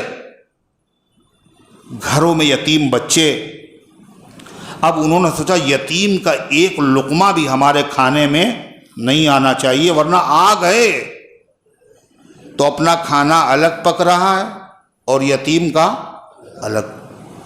یتیم بچے نے کبھی کھایا کبھی کم کھایا. جب کم کھایا تو بچ گیا، جب بچ گیا تو پھر فریج تو اس زمانے میں تھے بھی نہیں، چلو بھائی رکھ دیا جائے، دوسرے ٹائم کھا لے گا غریب. بچ گیا، اب وہ سڑ رہا ہے. جب سڑا تو اس سے یتیم کا نقصان. اگر یہ بچ گیا ہم کھا لیں تو یتیم کا مال کھانا، پیٹ میں آگ کے انگارے بھرنا ہے. چلو کسی دوسرے غریب کو دے دیں، صدقہ کر دیں، کہ یتیم کے مال کو صدقہ کرنا جائز نہیں. اب کیا کریں؟ پریشان. صحابہ نے پریشان ہو کر نبی کریم علیہ السلام کی خدمت میں یہی سوال رکھا. اللہ قرآن میں اس کا ذکر کر رہا ہے، یسألونک عن الیتامی. اے پیغمبر، وہ آپ سے پوچھ رہے ہیں یتیموں کے مال کے بارے میں، کہ ساتھ میں ایک ساتھ پکا لیا جائے کھانے میں، یا بالکل الگ پکایا جائے. الگ پکاتے ہیں تو یہ دقت ہے، ساتھ میں پکاتے ہیں تو ہو سکتا ہے اس نے کم کھایا، ہم نے زیادہ کھا لیا، ایک دو لقمے ہو سکتا ہے زیادہ چلے جائیں. اللہ تعالیٰ نے جواب دیا، سنیے کیا کا جواب دیا، قل اصلاح لہم خیر، ان سے کہہ دو اتنا پریشان ہونے کی ضرورت نہیں ہے، ہم نے تو میرے کہنے کا مقصد صرف یہ ہے یتیموں کا نقصان بولو نہیں ہونا چاہیے۔ اگر کھانا الگ پکانے میں یتیموں کا نقصان ہے تو الگ مت پکاؤ، اگر کھانا ایک ساتھ بنانے میں یتیم کا نقصان ہے تو ایک ساتھ مت بناؤ، ایک ساتھ ہی بنا لو اور جتنا یتیم کھائے اس کو کھلا دو، جو بچے تم کھا لو، دوسرے وقت میں اپنا اسے کھلا دینا، دوسرے وقت میں اپنا اسے کھلا دینا۔ مقصد یہ ہے یتیم کو نقصان نہیں پہنچنا چاہیے۔ اللہ فرماتا ہے قل اصلاح لہم خیر، فرما دیے ان کی مصلحت کا خیال رکھنا بہتر ہے، اگر پکانے میں مصلحت ہے الگ تو وہ کرو، ایک ساتھ پکانے میں اگر مصلحت ہے تو یہ کرو۔ وَإِن تُخَالِطُوهُمْ فَإِخْوَانُكُمْ، اور اگر تم ایک ساتھ ملا لو کھانا، یتیم کا بھی اپنا ایک ساتھ پکاؤ، اور تھوڑی بہت کمی زیادتی ہو جائے ایک دو لقمے کی تو اتنا ڈرنے کی ضرورت نہیں، کیوں؟ فَإِخْوَانُكُمْ، اس لیے وہ تمہارے بھائی ہیں۔ بھائی کہاں، یتیم تو میرا بھتیجا ہے، ارے بھائی ہے وہ، بھتیجا ہو یا بھائی ہو یا چچا ہو یا باپ ہو، سب بھائی ہیں۔ یہ کون سے بھائی ہیں؟ کہا یہ سب ایمانی بھائی ہیں، یہ سب دینی بھائی ہیں۔ جب حضور پاک صلی اللہ علیہ وسلم کا رشتہ عائشہ صدیقہ رضی اللہ عنہا کے لیے گیا تو حضرت صدیق اکبر نے کہا، پہلے تو یہ کہا کہ میری بیٹی کے سلسلے میں بات کر چکا ہوں جبیر ابن مطعم کے بیٹوں سے، میری بات چل رہی، یہ صدیق ہیں، اپنی بات کا لحاظ ہے، خیال ہے۔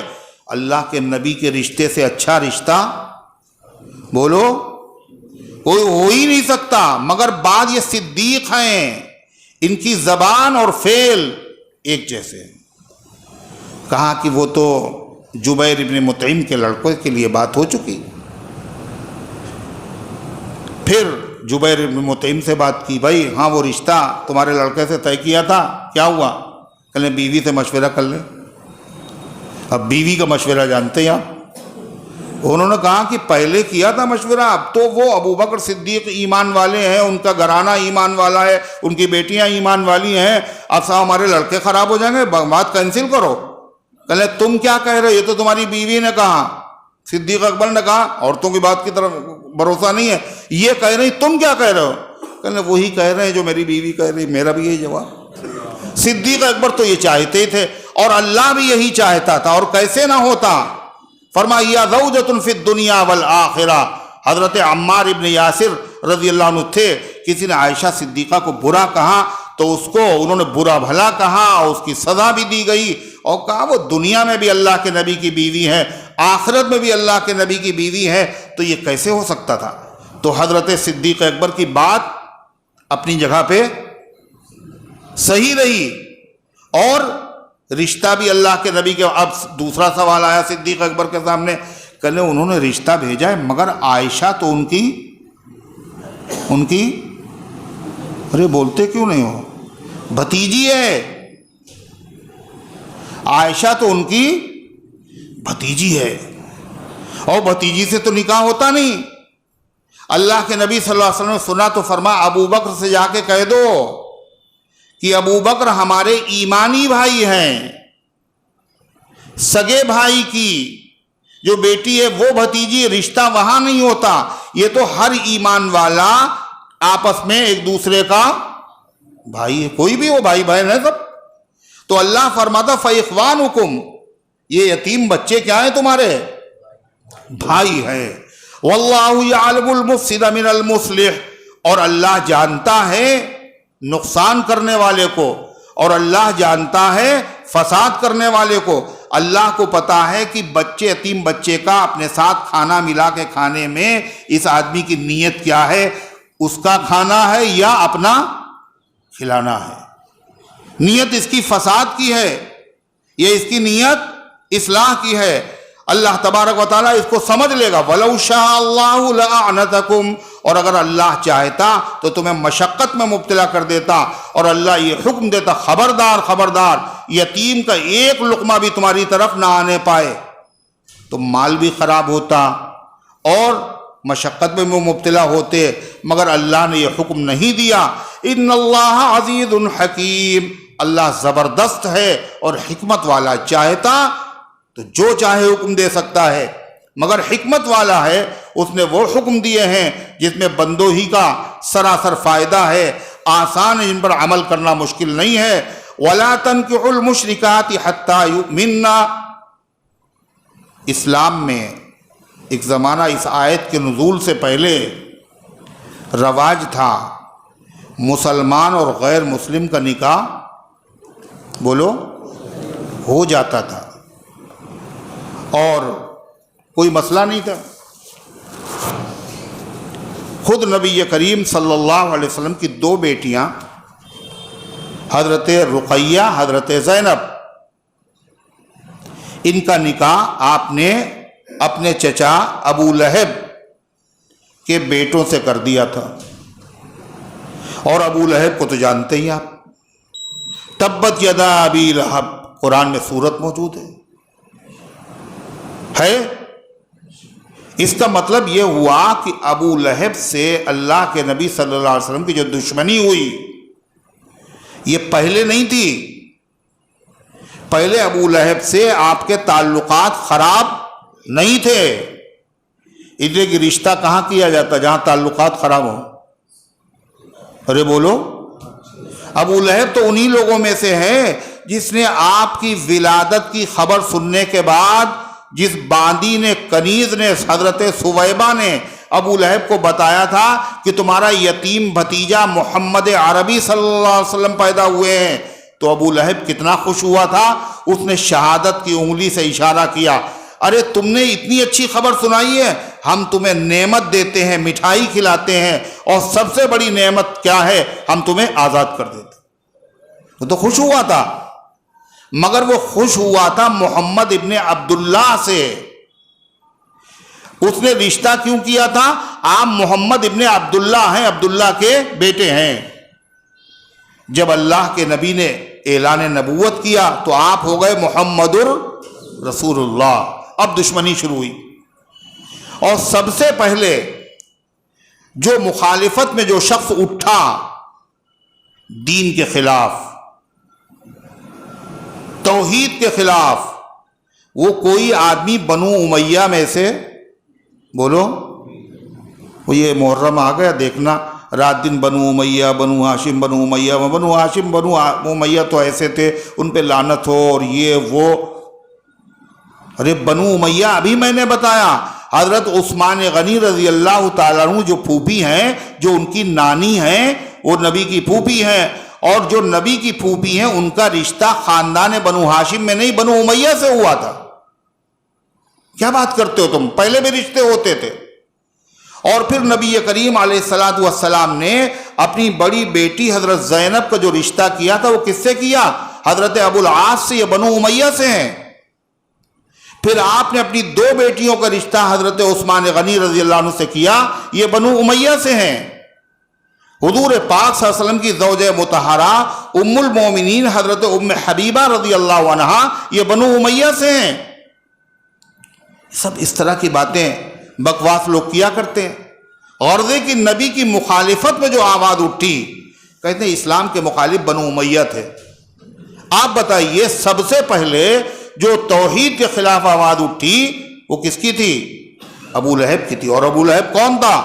بنو ہاشم میں سے تھا، اور بڑا قریبی تھا، آپ کا چچا تھا وہ۔ اور اس کے بعد جب اس کی حرکتوں کی وجہ سے جب یہ صورت نازل ہوئی، کون سی؟ تبت یدا ابی لہب، اپنا ہو یا غیر ہو، ہاشمی ہو یا غیر ہاشمی ہو، میرے محبوب کی جو مخالفت کرے گا ہم اسے معاف نہیں کریں گے۔ قرآن میں صاف اعلان ہے، ابو لہب بھی جہنمی، اس کی بیوی بھی جہنمی، اس کا مال نہ کام آیا نہ اس کی اولاد کام آئی۔ ہاں اگر وہی ابو لہب کے بیٹے، ابو لہب کے بیٹے عتبہ اور معتب، عتبہ اور ماتب، 3 بیٹے تھے، عتبہ، عتیبہ، ماتب۔ تو ابو لہب نے جب یہ آیت نازل ہوئی تو جل کے اور بھن گیا۔ اس نے اپنے بیٹوں سے کہا، عتیبہ، عتبہ، ان سے رشتہ تھا، حضرت رقیہ ام کلثوم کا رشتہ ہو چکا تھا، رخصتی نہیں ہوئی تھی، کہا تم سے بات کرنا حرام، محمد صلی اللہ علیہ وسلم کی بیٹیوں کو اگر تم نے طلاق نہ دی، یہ دونوں بد نصیب گئے اور جا کے طلاق دے دی۔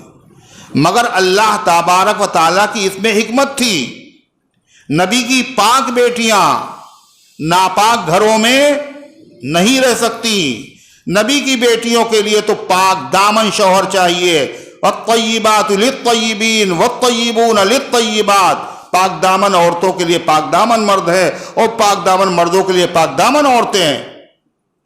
تو یہ رشتہ حضرت عثمان غنی سے کیا، ان سے زیادہ پاک دامن کون ہوگا؟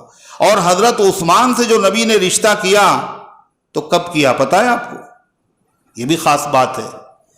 اللہ کے نبی نے نبوت کا اعلان کرنے کے بعد سب سے پہلا جو رشتہ کیا ہے وہ حضرت عثمان غنی سے کیا۔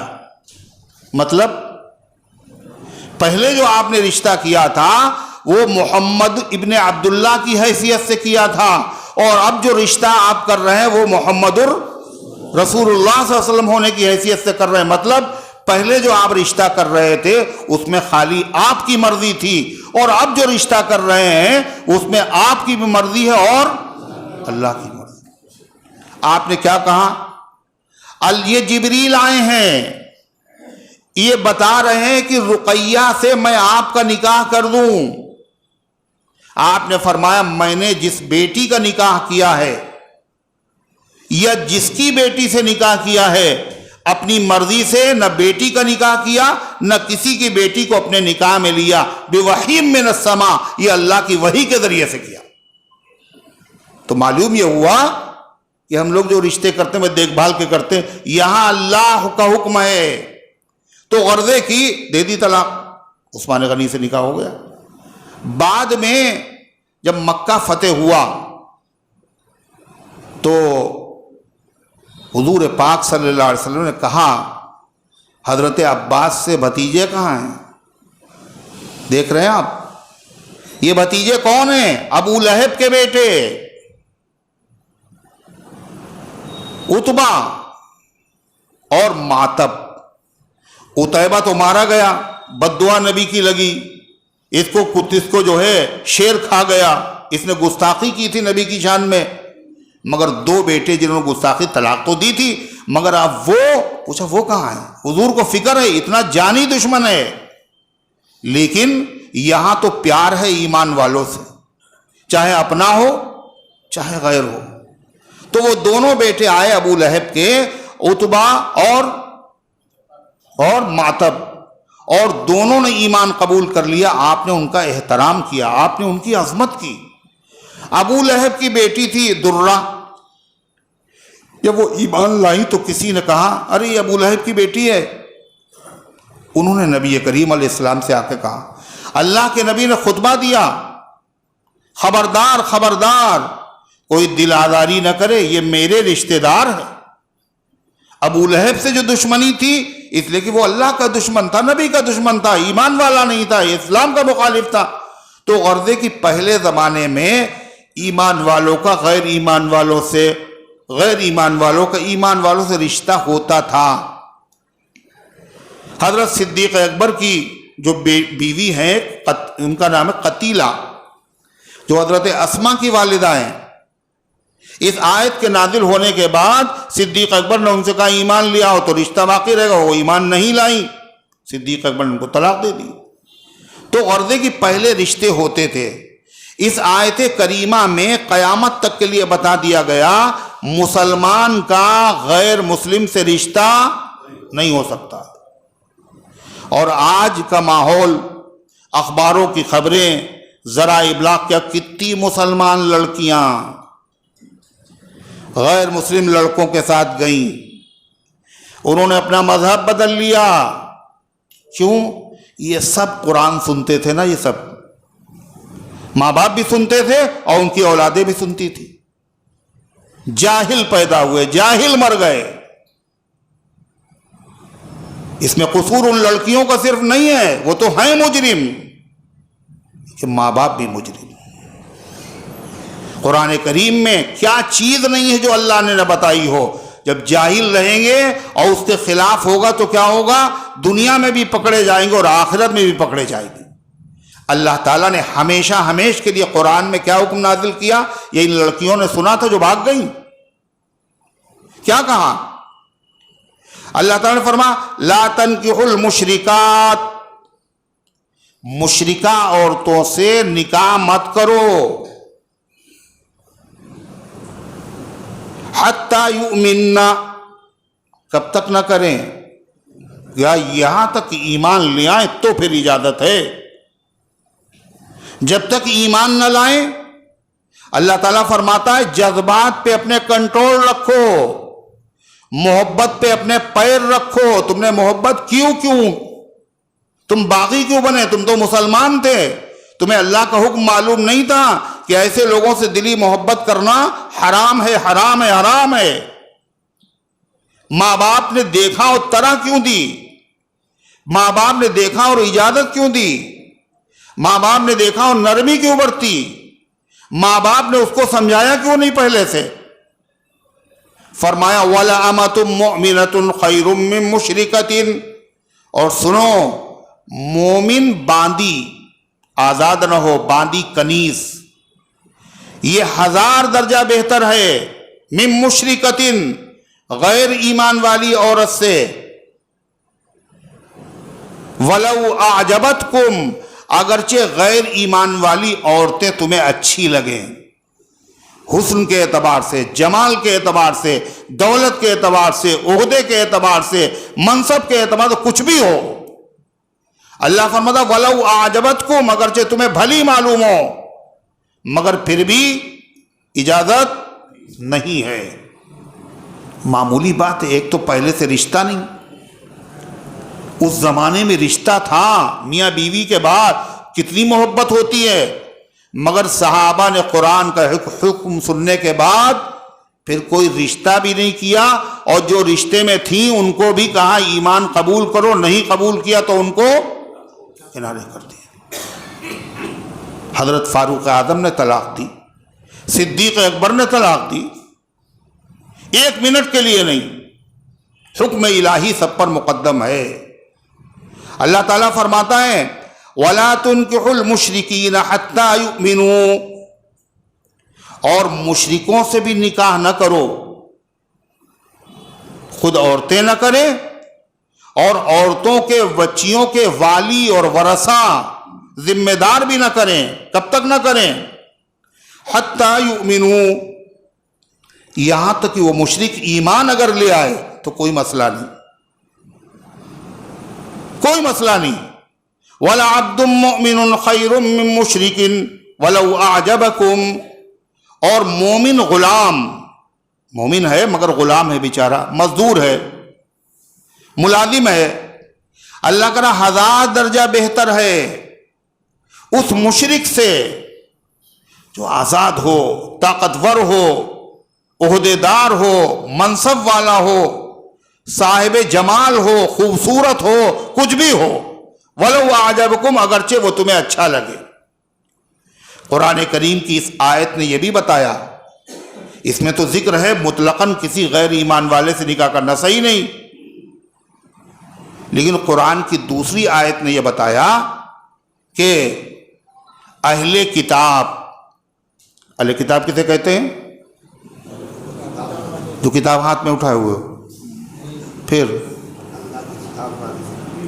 آسمانی کتابوں کے ماننے والے، یہودی، عیسائی، توریت ماننے والے عیسائی، اور عیسائی انجیل ماننے والے، ان کی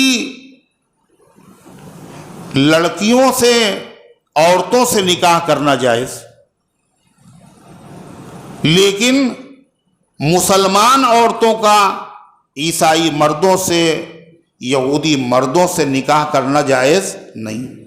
حالانکہ مشرک بت پرست بھی ہیں، اور مشرک یہودی بھی ہیں، اور مشرک عیسائی بھی ہیں۔ ایسا کیوں؟ ایک سوال ہے، ایسا کیوں؟ قرآن کا مشرک سے نکاح نہ کرو، مشرکہ سے نکاح نہ کرو۔ مشرک تو یہ بھی ہیں وہ بھی ہیں، کہا ہے مشرک مگر فرق ہے۔ کیا فرق ہے؟ 3 بنیادی عقیدے ہیں، ایک ہے توحید، دوسرے رسالت اور تیسرے قیامت۔ جو اہل کتاب ہیں یہود و نصارہ، وہ ہمارے ساتھ 2 عقیدوں میں شریک ہیں۔ ایک عقیدہ آخرت کا ہے، مرنے کے بعد زندگی ہے، حساب کتاب ہے، جزا سزا ہے، جنت و جہنم ہے۔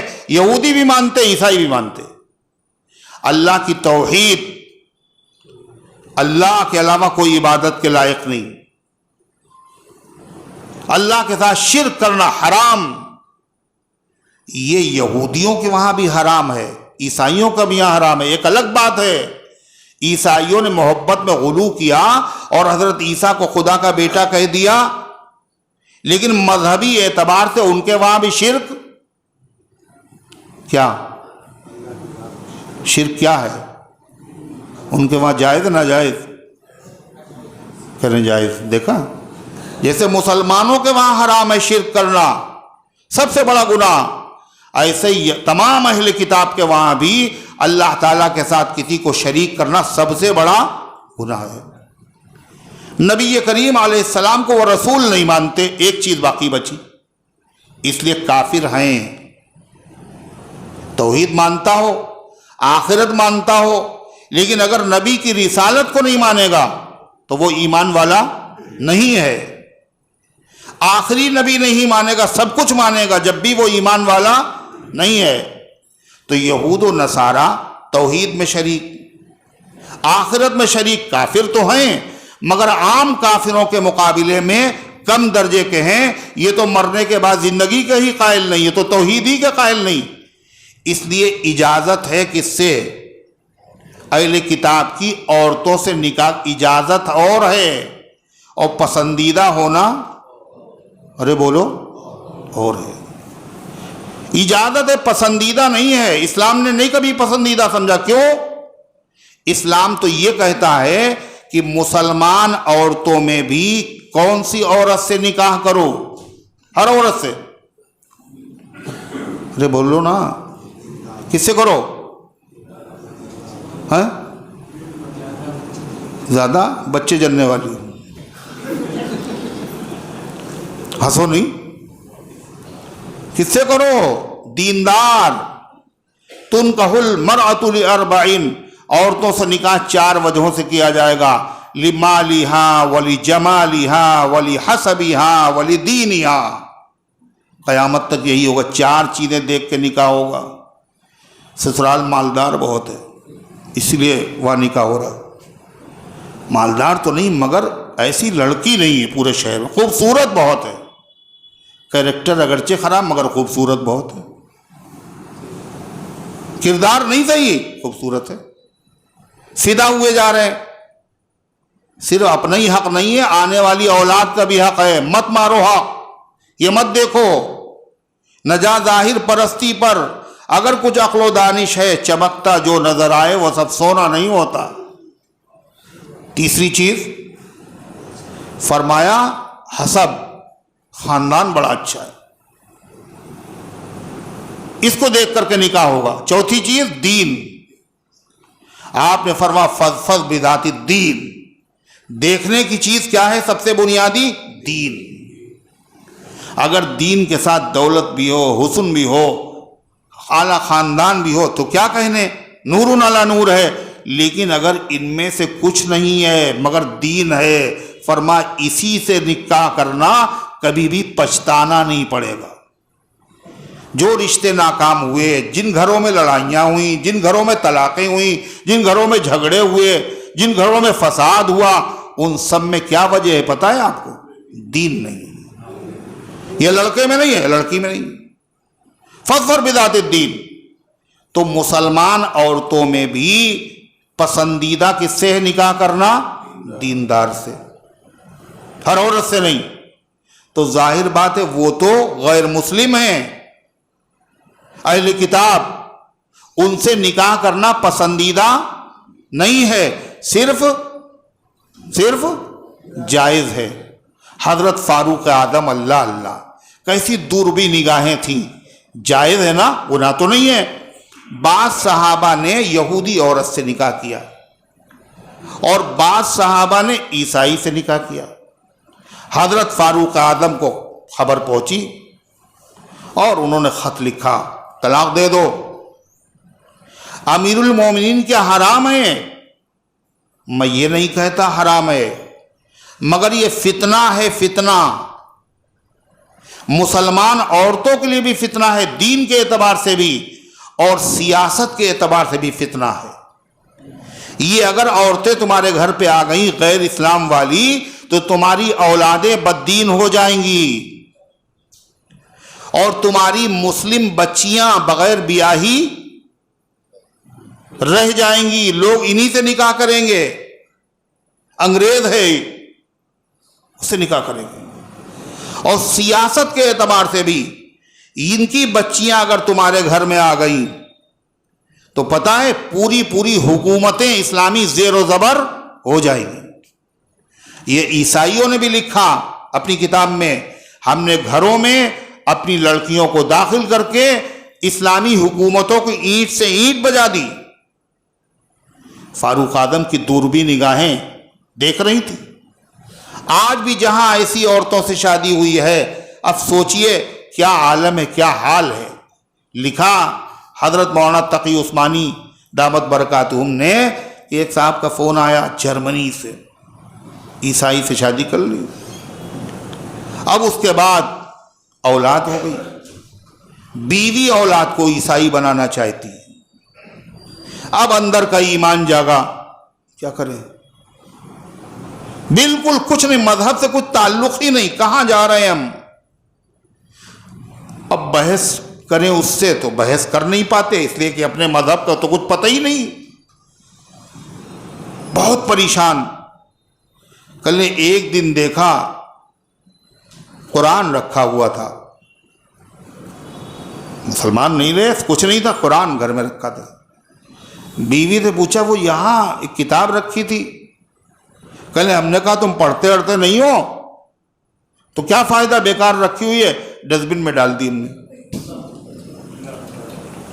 یہ مسلمان ہیں جنہوں نے بھی پسند سے شادیاں کر لیں، اب اندر سے اس قرآن کی توہین ہوئی، قرآن کی توہین ہوئی۔ مسلمان کچھ بھی ہو جائے، اس کے کان میں اذان کہی گئی نہیں بچپن میں پیدا ہوتے وقت، اس اذان کا یہ اثر ہوگا کسی ماحول میں بھی چلا جائے، لیکن ایمان کے اوپر اس کی چنگاری کی اوپر گرد اور جو ہے راکھ پڑ چکی ہے، مگر راکھ ہٹے گی تو یہ چمکے گی پھر۔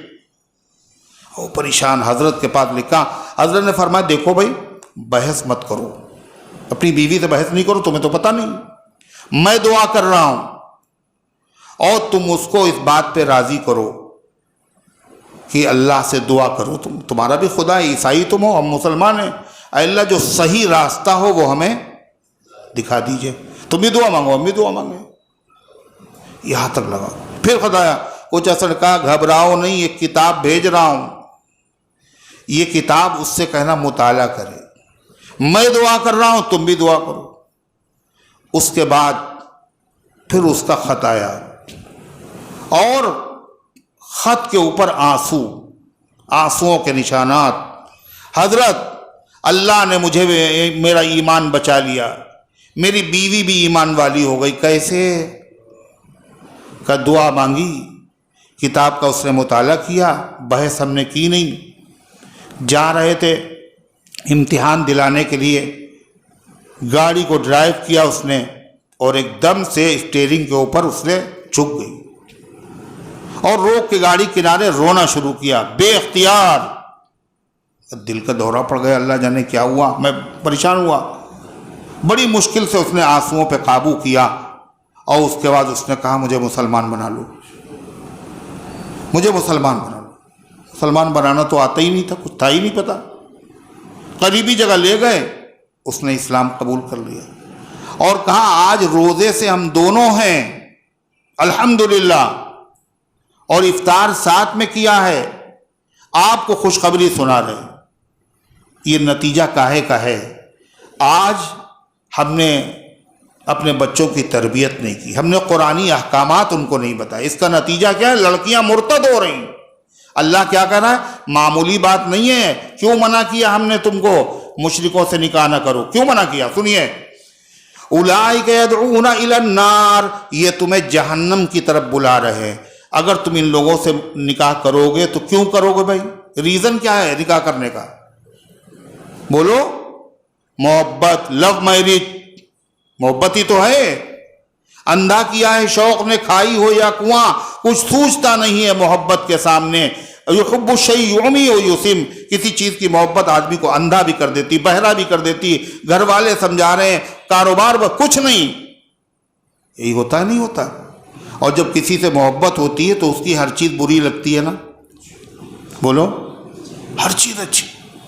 جب ہر چیز اچھی لگتی ہے تو مذہب بھی اس کا اچھا لگے گا۔ اگر اس کا مذہب اچھا لگا تو تمہارا مذہب گیا، کفر میں مبتلا ہو گئے تم۔ اور بعض تو یہ کہتے ہیں باقاعدہ، جو محبتی کا نتیجہ تو ہے کہ جانے کے بعد وہ قشقہ بھی لگا رہی ہیں، مذہب بھی تبدیل کر رہی ہے۔ یہ کیا ہو رہا ہے؟ یہ محبتی کی وجہ سے تو ہے۔ اس لیے اسلام نے اسی سوراخ کو بند کر دیا اور کہا غیر ایمان والوں کے ساتھ ہمدردی کرنا، ان کے اوپر ترس کھانا، ان کی مدد کرنا، ان سے کاروبار کرنا سب جائز ہے، مگر دلی محبت کرنا حرام ہے، حرام ہے، حرام ہے۔ اس کی نوبت کیوں آئی؟ اللہ فرما رہا اولئک یدعون الی النار، یہ تمہیں دعوت دے رہے ہیں جہنم کی طرف۔ کفر میں مبتلا ہو گئے، جہنم تیار ہے۔ واللہ یدعو الی الجنۃ والمغفرۃ باذنہ، اور اللہ تمہیں نکاح سے منع کر کے، محبت سے منع کر کے تمہیں دعوت دے رہا ہے جنت کی طرف اور مغفرت کی طرف اپنے حکم سے۔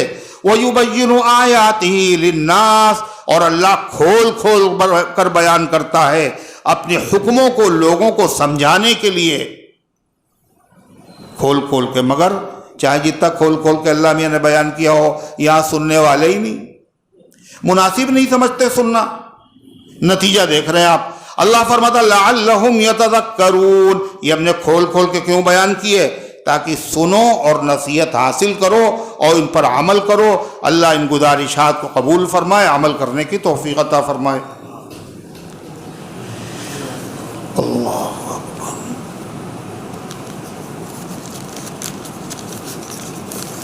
ہندی میں پرچہ نہ لکھا کیجیے، اور پھر اتنے بڑے بڑے ٹراما سینٹر میں ایڈمٹ ہے، اللہ تعالیٰ شفا عطا فرمائے۔